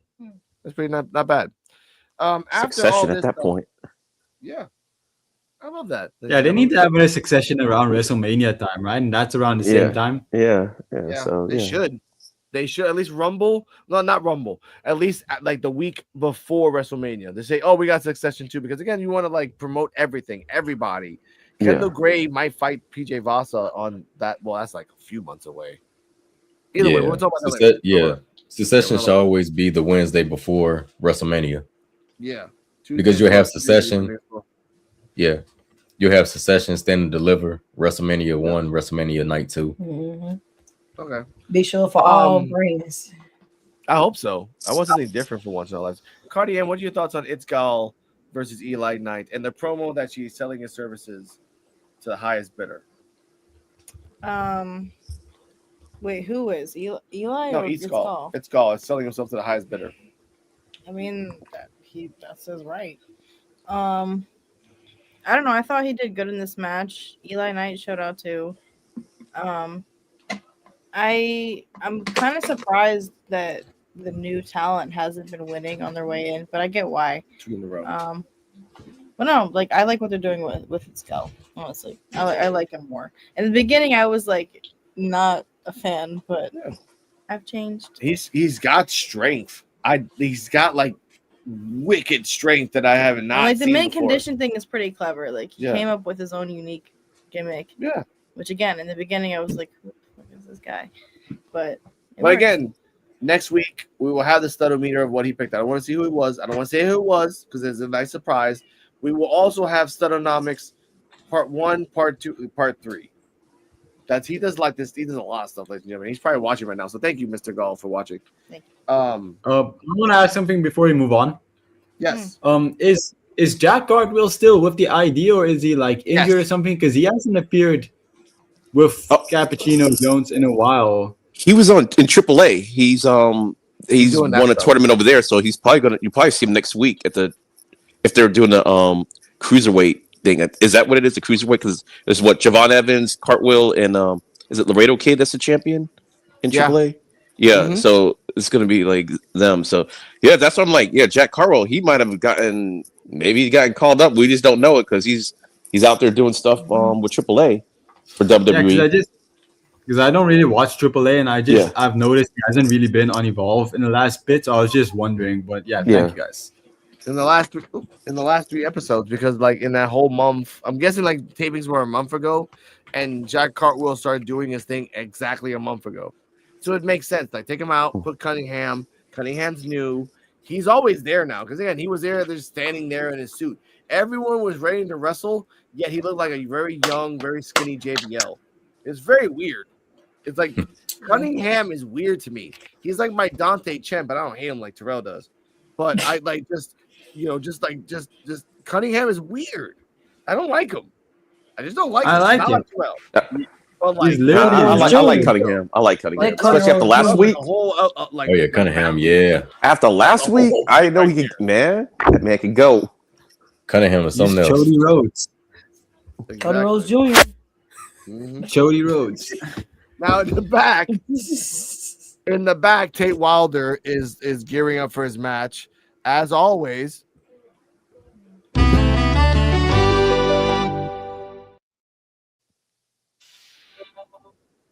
She falls. I saw my complete non-reaction. And that's because that's the now. Before you fell. There's no proof of that, but that's just me saying it. Now, she's smiling. She's smiling though. Exactly. That's the truth. Ooh, lawyered. Thank you, Coach. Yes, can't see the eyes. Yeah, and it doesn't matter. The mouth is more better than the eyes. Now, the Diesel brothers and Keanu Carver, aka Bryce Donovan, in the body of Keanu Carver, because he had the fingers in his pants. He was leaning like this, kind of like Keanu, kind of like Bryce Donovan. Like, oh my God, Bryce Donovan is in Keanu Carver. That's awesome. No, it's more so it was weird to see him so calm like that. Like he's never. He's like normal. Played nice with others. Yeah. It's like Oba the ruler and an Oba from Louisiana. It's like, hey, Oba from Louisiana. Hey, Oba. Yeah, he did. He looked like he was just like day off, like walking down the street. His shirt was atrocious. On a day out shopping at Yeah. the mall or something. His shirt was like, no. His shirt was like, I'm 23 and I have choices. I'm like, no, sir. No, you have a lion as a shirt. I like the ideal, but this is me at 23 wearing a shout out to Samurai Showdown, any character from Samurai Showdown as a shirt. That's just how I feel about that. I'm like, all right, dude, just taking liberties. But they're like, hey, bro. No, I get that. He's like, Carver tells Tate Wilder, like, hey, bro, they're take money from they're take food from our paid table, take their money from our spot. He's like, I get that, but Sean Legacy's the cool one. Like, if I win the belt, I'll give every one of you guys a chance for the title, and they all respected that. It made me feel like these guys were the good guys and the ID were the bad guys, but we all know that the ID are the good guys and PC are the bad guys. Really weird fucking promo. Terrell, TJ Wolfie, your thoughts on this promo where they make you feel sympathetic for Carver and the Diesel? Well, the Diesel brothers can jump off a cliff, but either way, like, your thoughts on that? It was interesting, yucky. You see Keanu Carver in that promo was kind of weird though, being casually socializing with them. But it seemed like the kind of office for how Tate Wilder told him about Sean Legacy and about in this match and all. It just seems like he's still a face, and then the other ones are heels. They came from the same thing. Just I don't know. It seemed kind of offish. Yeah, they all have the same equal hate for the ID program. So they just wanted to see if Tate Wilder was in on it. Yeah. They're like, EOD. Okay, sorry, I was looking at this video game commercial. Oh my god. It looked like a new Lara Croft game or something. Anyway, I like the promo. And somebody's having a Villager origin story. And because Tate Wilder is kind of not the super babyface thing, but the way he was talking to his guys was the same way Shawn Legacy was talking to his guys and everything. And you could tell Keanu Carver did not like he did not like that when he was like, no, we can't talk about Shawn Legacy like that and everything. And so he's still a face and everything, but he's PC all the way and everything. And something's gonna happen. Somebody's gonna have to turn, and we might get an origin story later on tonight. But yeah, it was weird watching Keanu Carver with those guys. Though I'm not gonna lie, it's like he was just. It wasn't like it was anybody else. It wouldn't have mattered. But I've just never seen him interact with people ever. So it was really weird. He just there was nothing wrong with just was wrong for him and everything. It's like, oh yeah, he's just there like one of the guys and everything. I'm like, he wasn't angry. He's always angry, like the Hulk. So yeah, Tate. Oh, I do got a question for Cardi M real quick. All right. He shaved his mustache off, didn't he? I don't know what mustache or no mustache.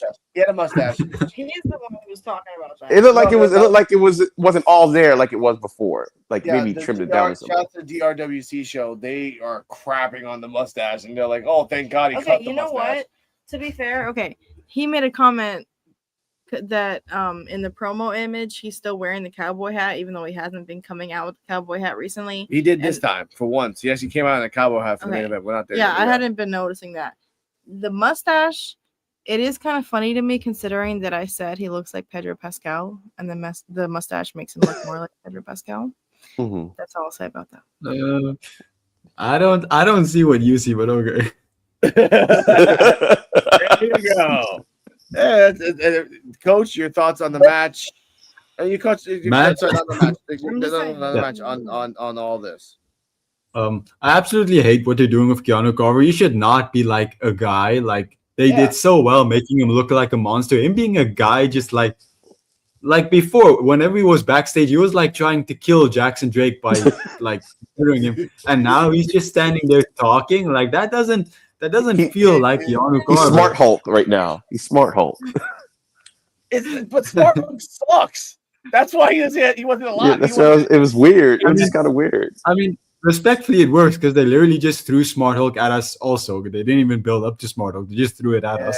So it makes sense. Just okay, but anyway, I feel like all of this makes me want the PC guys to win because they've made so many enemies within each other. Like Tate Wilder isn't committing, Drake Moreau isn't committing. Like there's a lot of guys who aren't committing to the PC cause.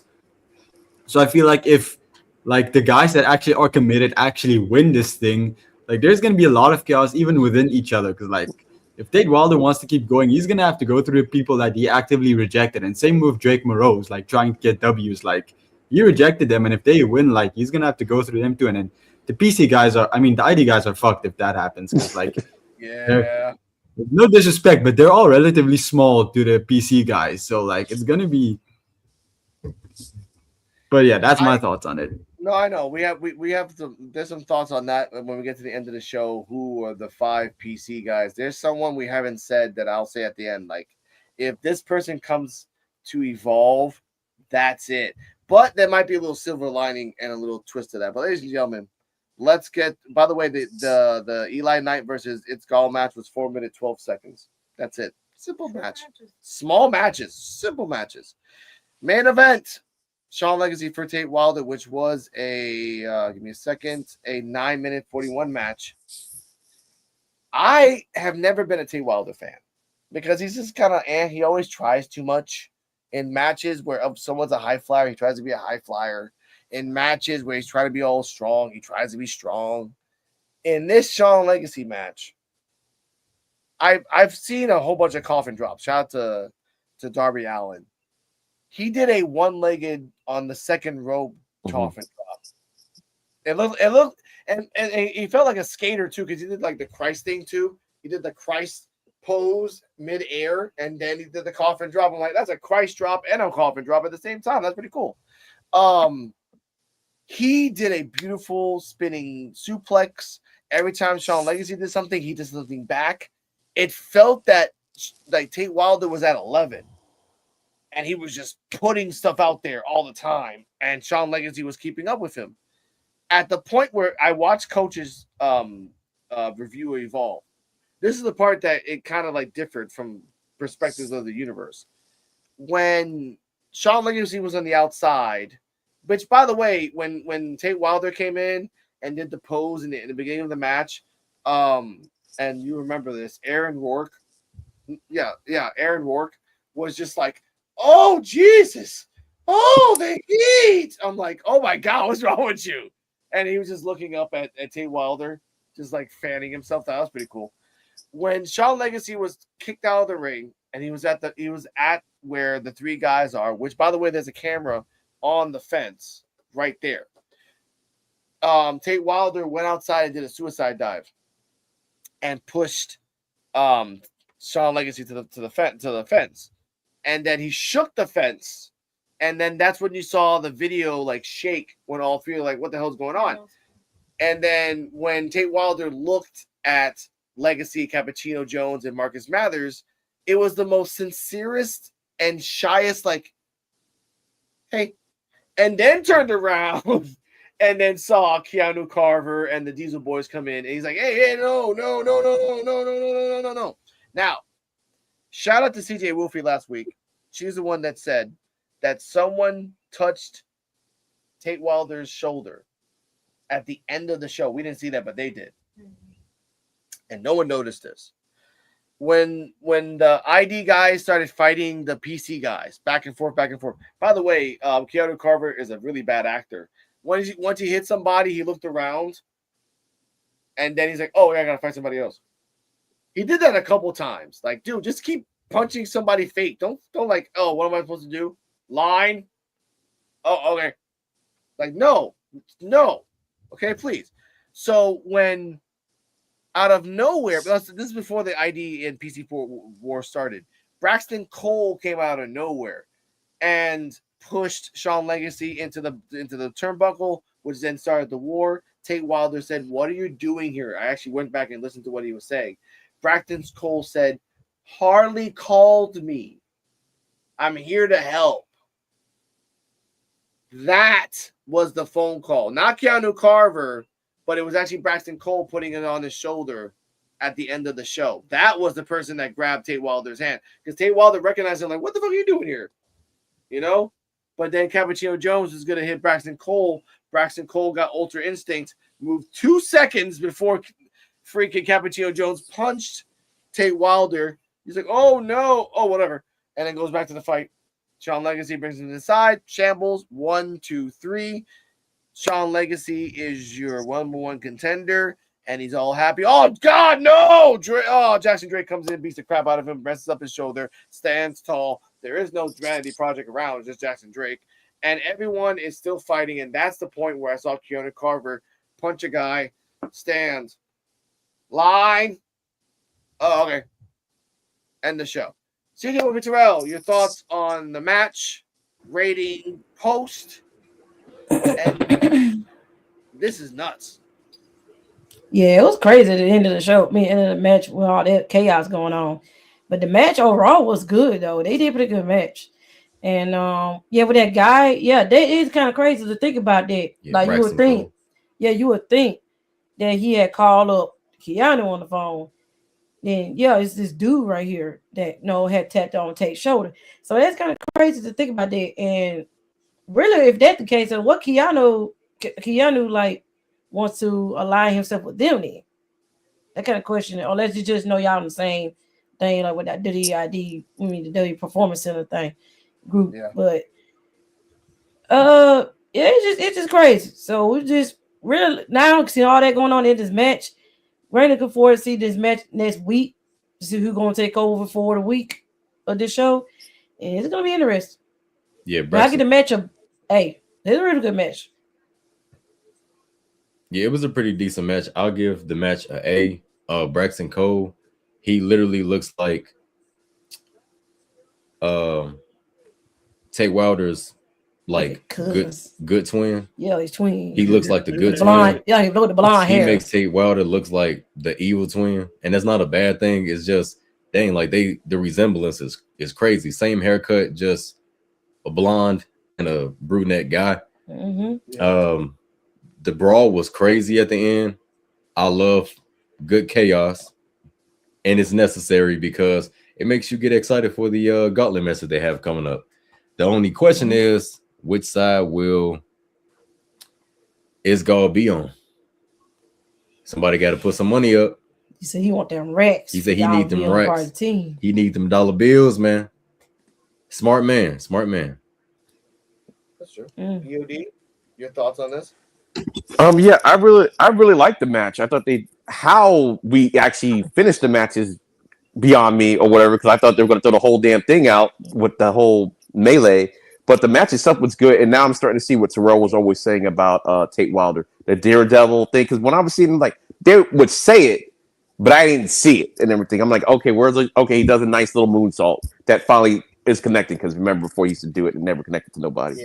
But it's like now with the Kaufman drops, now he started. I'm like, okay, I'm starting to see the little Daredevil stuff now, so I like that. Man, and I'm ready for his hardcore phase, man. So to me, I'm thinking it was a really good match, and I like the way how the melee happened. And they still, even though it shouldn't, I think the whole thing should have got thrown out. But the fact that they let it kind of continue in Sean winning, and like I said earlier, a villain origin story. If Tate Wilder wasn't all in at that point, he's probably going to be all in with PC now after taking this loss, because I forgot what happened. Did he get hit? He got hit, and then they tossed him in the Shawn Legacy into the ring, right? Yeah. Something like that. Yeah. So now it's gonna be like, oh, Shawn Legacy. Oh, they're supposed to be so honorable. You're supposed to be this good guy and everything, but you saw what happened, and you took the win. And now Tate can kind of feel some type of way about that, and be like, oh, okay, I was over here trying to praise you, and that you're this guy, but no, you really a bum. Like I like Shawn Legacy saying Tate Wilder, because he like. You didn't get an honorable win. You knew what happened, and you still took it anyway. And then so that could be like you don't need a whole lot of motivation to turn to Hill. But it's like, oh, okay, now it's on. Now it's on. So now villain origin story. But I give it an A. The match, the whole segment was good. Coach, your thoughts, everything else. Plus, there might be a Cappuccino versus Tate Wilder match in the future. So, what are your thoughts on that? What I did like is. I'm going to talk about Braxton Cole again. I feel like this is a really good way to introduce him. Like he has history with Tate Wilder or something like that. I feel like that's a good way to introduce him, because previously he was boring. It was just there. Now it feels like, okay, yeah, I had some connections. There is something we can do with him. So I'm excited to see where that goes. As for the match, man, I really wanted Tate Wilder to win. I'm way more invested in the guy than a lot of you guys are, seemingly. Yeah. I kind of have Sean Legacy fatigue. I don't want to see him keep being in the main event scene. I mean, he already lost at Gold Rush. I would have rather seen it beat Tate Wilder. But I'm fine with it as long as Jackson Drake does not lose, because I really like his reign. Sorry again. I really like his reign. But yeah, the match overall, I'd say it was a B plus. I'm not going to give it an A, but I do feel like it was very good. So I'm not going to say I'm happy with the result, but I am fine with seeing where it goes. Okay, I hear that. Cardi, your thoughts on this match, post match, and everything else. My thoughts. I think Sean Legacy did what he had to do to win, but wow, I get how that could be Tate Wilder's origin story in the sense of, never meet your heroes type of thing. But it's not really Sean's fault. I mean, everybody else came out and interfered. Yeah, I don't remember the exact details of because for example, with Nikita, like she could have avoided her loss, but she was distracted. Her dancing bones and her ego, because she got mad at Malik Blade for some reason. But with Tate Wilder, it's like if somebody attacked him, then yeah, that's not really fair. But either way, Sean Legacy won, and now's his chance. Now I'm in the school of Coach because of the fact that I don't really want to see another Jackson Drake versus freaking John Legacy match.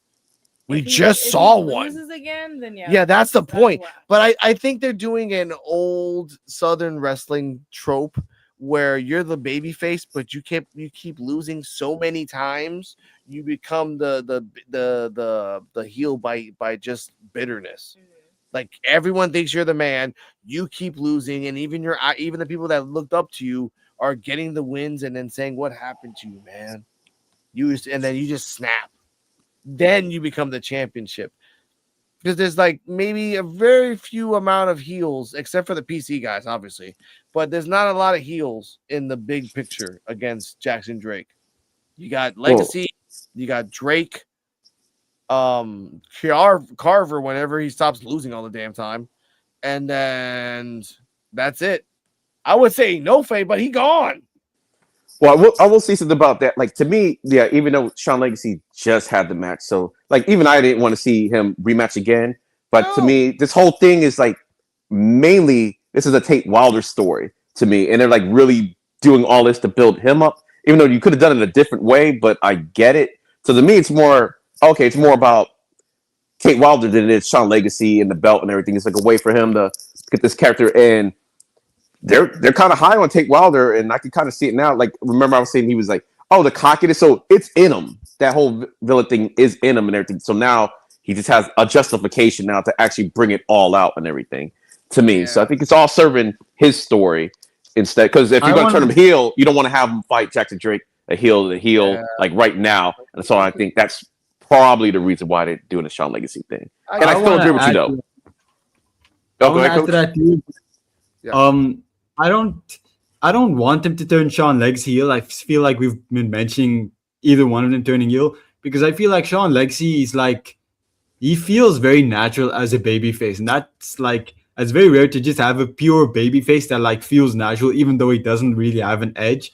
And I like him as a babyface. I don't want to see him turn heel, but I don't also think he should suffer another loss. I just don't feel like what we're doing here is benefiting him at all because I also don't want to see him as the champion because if he wins the championship, I'm not gonna lie, I'm not really interested in seeing a Shawn Legacy reign as a champion. I feel like there's way more interesting people to put the belt on. I'm not gonna say I'm over Shawn Legacy, but I don't feel like I'm as high as him now. I'm as high on him as I was a few months ago.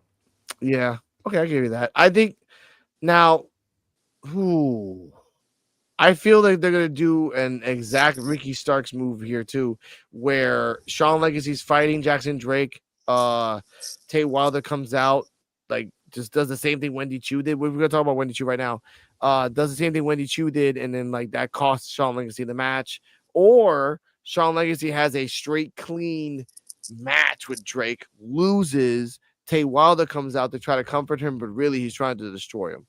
Like it has to be either Shawn Legacy turns or Tate Wilder turns after this match. Jackson Drake's if he loses the belt, that means all the Vanity Project are going up to NXT because they need them. But they don't need them right now. So why send them up to NXT? Why would you want Jackson Drake to lose? You didn't do it in the succession, which I understand why. Bryce Donovan was leaving. You didn't do it after when you had the chance with Carver with a broken hand, a.k.a. weapon.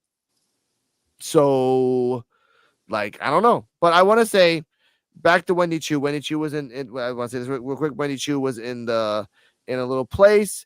A door opens. She says, "Thank you for coming. I'm trying with the therapy thing. It's not working. Chantel Monroe is bothering me. We have gone so far in progress. But what do you think?" I think you're just a loser. Surprise, bitch! Chantel Monroe comes out of nowhere and beats the crap out of freaking Wendy Chu, throws the couch over, spits on her. F your couch, F your couch, F NXT couch, because this is NXT couch. I'm in the Performance Center, and then walks away. CJ Wolfie Terrell, by the way, next week, which this is a stacked, super stacked, and 41 triple XL show next week. Wendy Chu versus Chantel Monroe, no DQ match. So thoughts on this promo and the predictions of next week. Oh yeah, the promo with Wendy getting her therapy session, and then she tried to come on just jumped her. It was crazy. I didn't really expect that. I thought we were gonna have another session with her. If she goes, just come on and just jump Wendy. But which is understandable because Wendy did cause her the match for the title, that week. So that was crazy enough. And having a no DQ match is going to be a pretty good match between two. Because they don't tell what they could be doing with each other, with anything out there, with the weapons like on the ring too. So it'll be crazy. Yeah, I love a very good no DQ match. I'm sorry, y'all. They got Lenny Kravitz in this 007 game. Anyway. Yeah, I just saw the reveal. I was like, anyway, this dude? I think it's gonna be pretty dope. Wendy Chu, phenomenal wrestler. I love Wendy Chu. Chantel Monroe, love her as well. I love how she went in there into that therapy session and beat the brakes off her. Evidently, we still trying to figure out who's the therapist, but still believe Wendy Chu is talking to herself. So that was a nice little touch that Chantel Monroe did, and I'm looking forward to the match. The match is going to be awesome. I'm already calling it. It's going to be an A for me when it happens. Yeah, speaking of that, about this therapy session you had with somebody, who was in that room? Yeah, it sounds like there was somebody else there, but was somebody else there? But, I don't know, like the other voice and everything. I don't know if it was Chantel. Somebody walked into the room and she said, "Oh, I'm glad you made it." Yeah. But who? No, you know what? I want to give a shout out to Cardi M. Something She wrong with automatically, when the she brakes saw this, she's like, no, she said this too. I'm sorry. She said this like, oh, this is Chantel. Why you say that? Because if it was a free, and you said this, Cardi M, like if it was a Wendy Chu therapy session, it would be all cinematic, and then you would hear Wendy Chu's voice in the background, like the other version. If this was like a normal, like she wandered into the couch and then landed on the couch. And then I think she expected someone to come in. Maybe someone will. Maybe someone will. That was the part that was like, okay, is she actually expecting someone, or was that imaginary? Yeah, it wasn't So imaginary. We know now that her therapist is imaginary. herself. Yeah. Yeah. So that's my thoughts on that. So keep it going, please. EO, do your thoughts? Yeah, soon as I saw her on the couch, I was like, Chantel Monroe's gonna come in here and beat her ass. Before she even spoke, I was like, yeah, Chantel's gonna beat that ass because of what she did. Yeah, I'm looking forward to the match. Like the segment was good and everything. It was nice and short and everything. They didn't drag it on. But the match, I honestly don't know who's gonna win the match because Wendy, she's kind of been on a losing streak, but they definitely see something in Chantel Monroe. And if you beat Wendy Chu twice in a I didn't even know it was gonna be a no disqualification match. You beat her at one of those matches, it's like, I don't know, PJ Vaza. Like maybe I'm thinking you're gonna be the next champion, but they're definitely grooming Chantel Monroe. They see something in her. So, but it's gonna be like Terrell says, it's probably gonna be a match because Chantel, I guess because the way she looks, it doesn't look like she could go, but she's been really good in all her matches and everything. And I think she's also getting better in every time you see her. So, yeah, it's a tough. I can't make it. I can't declare a winner on this one. Okay, I don't know how it's going to go. All right. Coach, your thoughts? And I checked this just a second ago. Other than the Chantel versus Kendall match, there's only been one other match that's been of that time frame, and that was the Callie versus Kendall match. The only other longest match for the women. The Kylie versus Wendy Chu match was under 10 minutes. The Kylie versus any match that any Kylie was in a Wendy Chu was under 10 minutes. These two matches they gave suit for Wendy Chu, for Chantel Monroe and the other guy, for the other girl. So I'm gonna give it out. Coach, your thoughts on no disqualification match and the therapy. I really liked it. You watched my video, so you know I said that Chantel Monroe, I feel like she's done nothing wrong in this feud. She's maybe been a bit bitchy, but like Wendy Chu is crazy, and calling Wendy Chu crazy is not wrong. And then she beat Wendy Chu fair and square, and Wendy Chu was the one that was salty and ruined her title match. So I mean, like, this is justified revenge, and I'm not just saying it because I'm a Chantel Monroe fan. It's true. But I do feel like Chantel Monroe is gonna lose. I feel like you can't have Wendy Chu lose another, like, it's their previous match was an I Quit match, but you can't have her lose another like Extreme Rules type match because then you risk like making that match feel less valuable when Wendy Chu is in it because then it doesn't feel as dangerous anymore. Plus, right, Wendy Chu needs a victory after a losing streak. I want Chantel Monroe to win because I'm very high on her, but I feel like Wendy Chu needs this a lot more. But like For Real Love said, like it's gonna be an A+ match. So yeah. Now, before we get to the who is the top 5 for the ID and PC, I want to say my thoughts on this. I think Wendy's gonna win because again, Chantel has won one, and in Evolve, you always kind of do rubber matches, except for Sean Legacy. He never gets rubber matches. But for her, Wendy Chu wins this qualification match the easiest way possible. Chantel Monroe brings her mirror. Wendy Chu grabs the mirror, shatters it. Chantel Monroe goes crazy, and then you win. That's it. End of match. You can do that in the first 10 seconds. Chantel Monroe's weakness is her own damn mirror. That's a pretty good. But this will be a match because the difference between Chantel Monroe is age. Not age, but time. Chantel Monroe has only been 2 years into the business. Rising star. I will give her that. But she's not Kylie Ray versus Wendy Chu in a that was a match. And she's not Kendall. That Kendall went to the extremes to fight Wendy Chu and to beat Wendy Chu and to do something that no one else did. So this will be Wendy win. And in the rubber match, that's a beat for succession. Stretch this out for as long as you can. Get this as far as you can. Have that match as succession. Wendy is the gatekeeper of the women's division, justifiably so. And Chantal is just, she's too good. She's too good. PJ Vasa, I'm thinking about PJ Vasa, but that's something down the line. Callie Armstrong, we don't know if she's in NXT yet, but He was crazy. Yeah, she caught eyeing that North American title. Yeah. Ladies and gentlemen, we're now up to the point before we get to the 2-hour mark, and you're right, Coach, at the end, it's between 1 and 2 hours. You always freaking time this today. I was trying to make this in an hour and a half. All right. From clockwise, who do you think the 5 people of ID and PC are going to be? I'm going to say mine real quick. It's going to be Aaron Rourke, Marcus Mathers, Cappuccino Jones. Those are the 3. Sean Legacy, because he's going to put stuff in there anyway. And the 5th person will probably be It's Gall after the PC people fire him, and then he jumps ship to the other side. So that's going to be mid-match. He's with the PC guys, and then he gets fired, and then he goes to the ID guys, and then he gets fired there for like 2 minutes after. That's my thing. CJ Wolfie Terrell, who are your 5? Oh, yeah, for the PC guys, Keanu, the Diesel Brothers.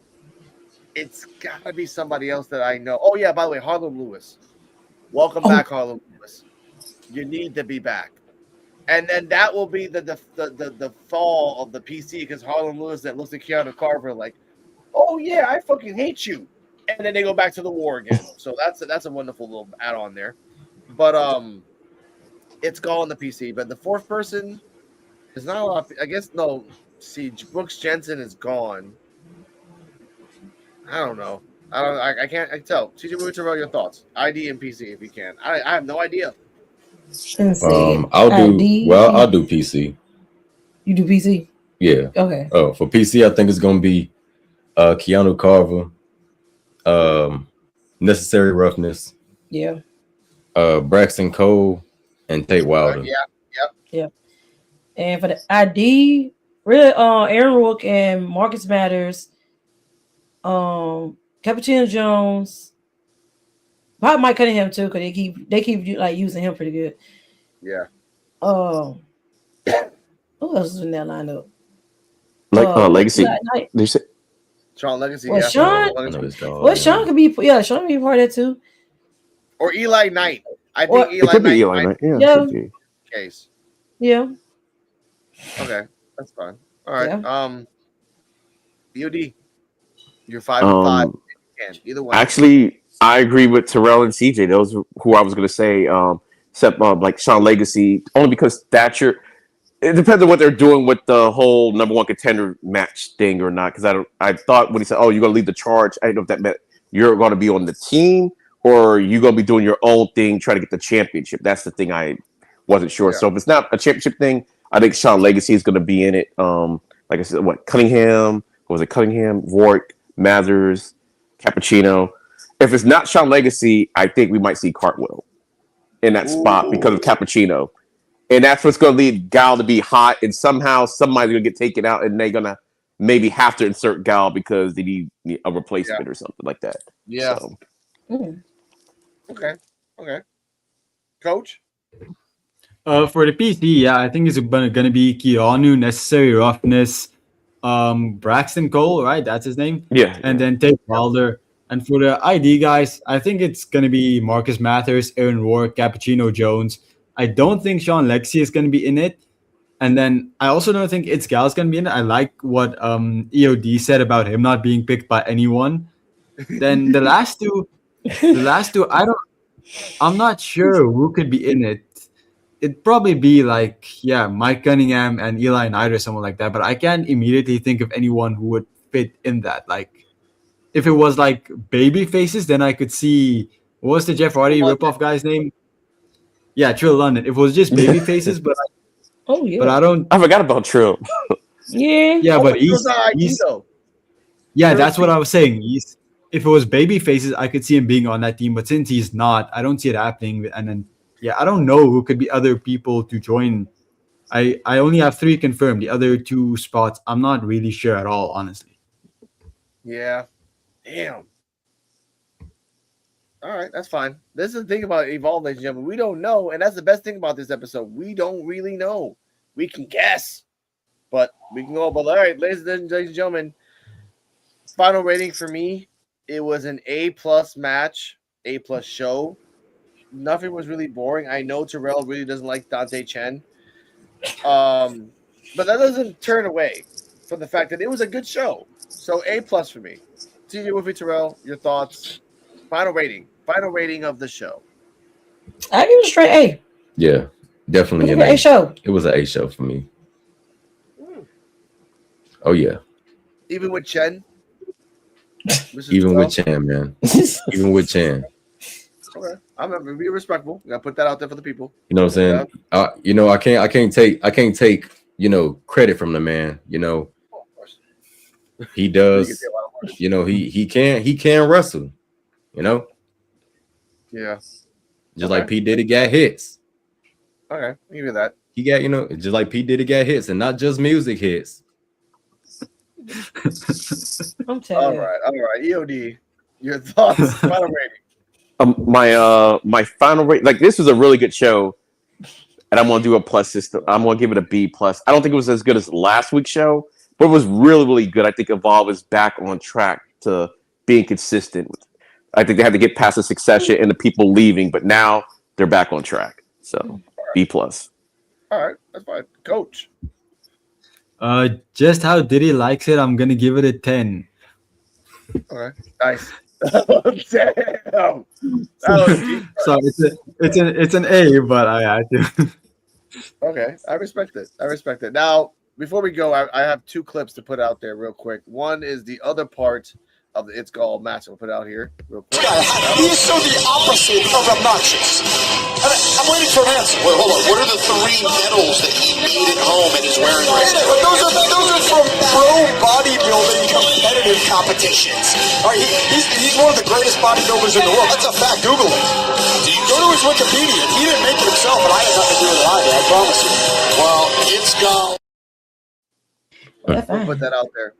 That's one thing. And another exclusive interview with Jackson Drake and Peter Rosenberg. Like, have you been backstage to a big show yet? Like to a Raw or a PLE? So I actually did extra work at WrestleMania 40 in Philadelphia. I was one of the swordsmen for Drew McIntyre. I believe I was actually I think I was the first or second person at the top of the ramp. At the time, I was super uptight that, Javon had gotten signed before me and done all the stuff before me. But after that, I was like, okay, if nothing else, I can always say I made my WrestleMania debut before Javon.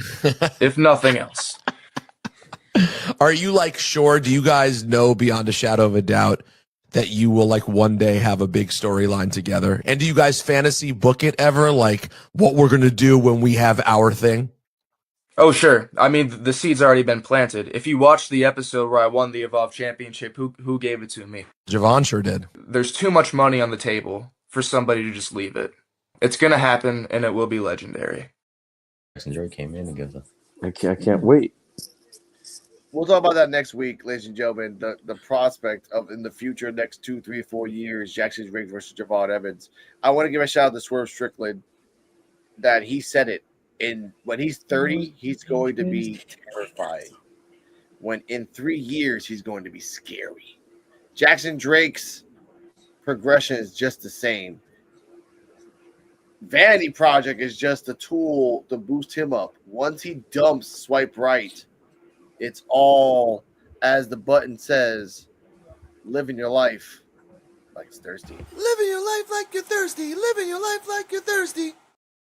Yeah, I surely agree. It's going to be a lot of wrestlers in Evolve that's going to be just dangerous in a couple of years or in the next 10 years. And for anybody out there that has not got in tune with Evolve yet, for whatever reason, y'all just feel like you shouldn't watch it. It's on Tubi. It's free. I don't know any other wrestlers. Guess what? When we first started watching wrestling, we ain't know none of them neither. And I'm going to keep on preaching it. Get into it now while you can.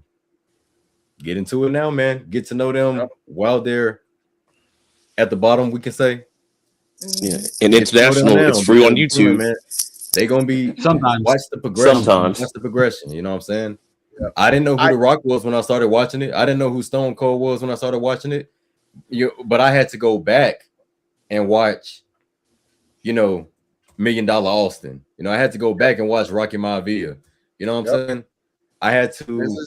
I literally got a DVD set. I wish I still had that DVD set. Why I fell in love with Mick Foley. Why Mick Foley is my favorite wrestler of all time. I literally used to have DVD sets of every single match from the beginning to the very end, interviews about him talking about his life. Man, I loved Mick Foley, man. And that's it is different for my dad because he grew up being able to. I remember when I first saw them training and stuff like that, watching their tapes and stuff. Like he grew up with them. This right now, we're here to see it in real time, man. So get with it. Yeah. Terrell, CJ Wolfie, EOD, Coach, Cardiam, we are one of only 4. Coach is 1, Not Lost in Japan is 1, DRWC show is 1, and us, and one other person, 5, are the only shows that have been doing this since episode 1. 6. Mr. EOD has been doing live watch-alongs, but he did do reviews of that in the beginning. Yeah. For anybody that watched episode 1 of Evolve and gave up, I feel so bad for you. I feel so bad for you because if you tripping about the main roster, Raw and SmackDown, go watch Evolve from the beginning. I literally had a friend just watch Evolve from the very beginning. She said, "What the hell have I been doing with myself?" Yeah. Great storytelling. Literally caught up. She did a marathon. Yeah. Oh, damn. Nice. She literally did a binge watching. I'm telling y'all, man, it's the best thing after NXT. NXT is better than the main roster too. Yeah, I know. Sometimes. And I'm not saying they're better wrestlers. What I'm saying is the presentation in the matches are better. Come on, man. Yeah. No, you're right. And with that, ladies and gentlemen, we'll say good night. Goodbye. We'll see you on Saturday where we're going to talk about Saturday Night Main Event. And Thea Hale is really starting to piss me off, so I'm going to have a rant on that on Saturday. Guaranteed. Don't let D-Walk be. D-Walk might agree because D-Walk don't like the presentation they're doing with. He said something about it yesterday. He's mad. They're using her as a rental car. Whoever uses her right now is good for like a couple of weeks. No, I'm gonna be in a rant for another minute. We gotta go. All right, we gotta go. 1 minute left. Stay happy and remember, shout out to PWF. Everyone's descriptions down below, ladies and gentlemen. For real love, and Coach and EOD. I will tag them all in the description below. Please find them. Please grow on the road to everyone's happiness. To find each other. And as I say in the big business, Dante Chan is a whole ass nigga.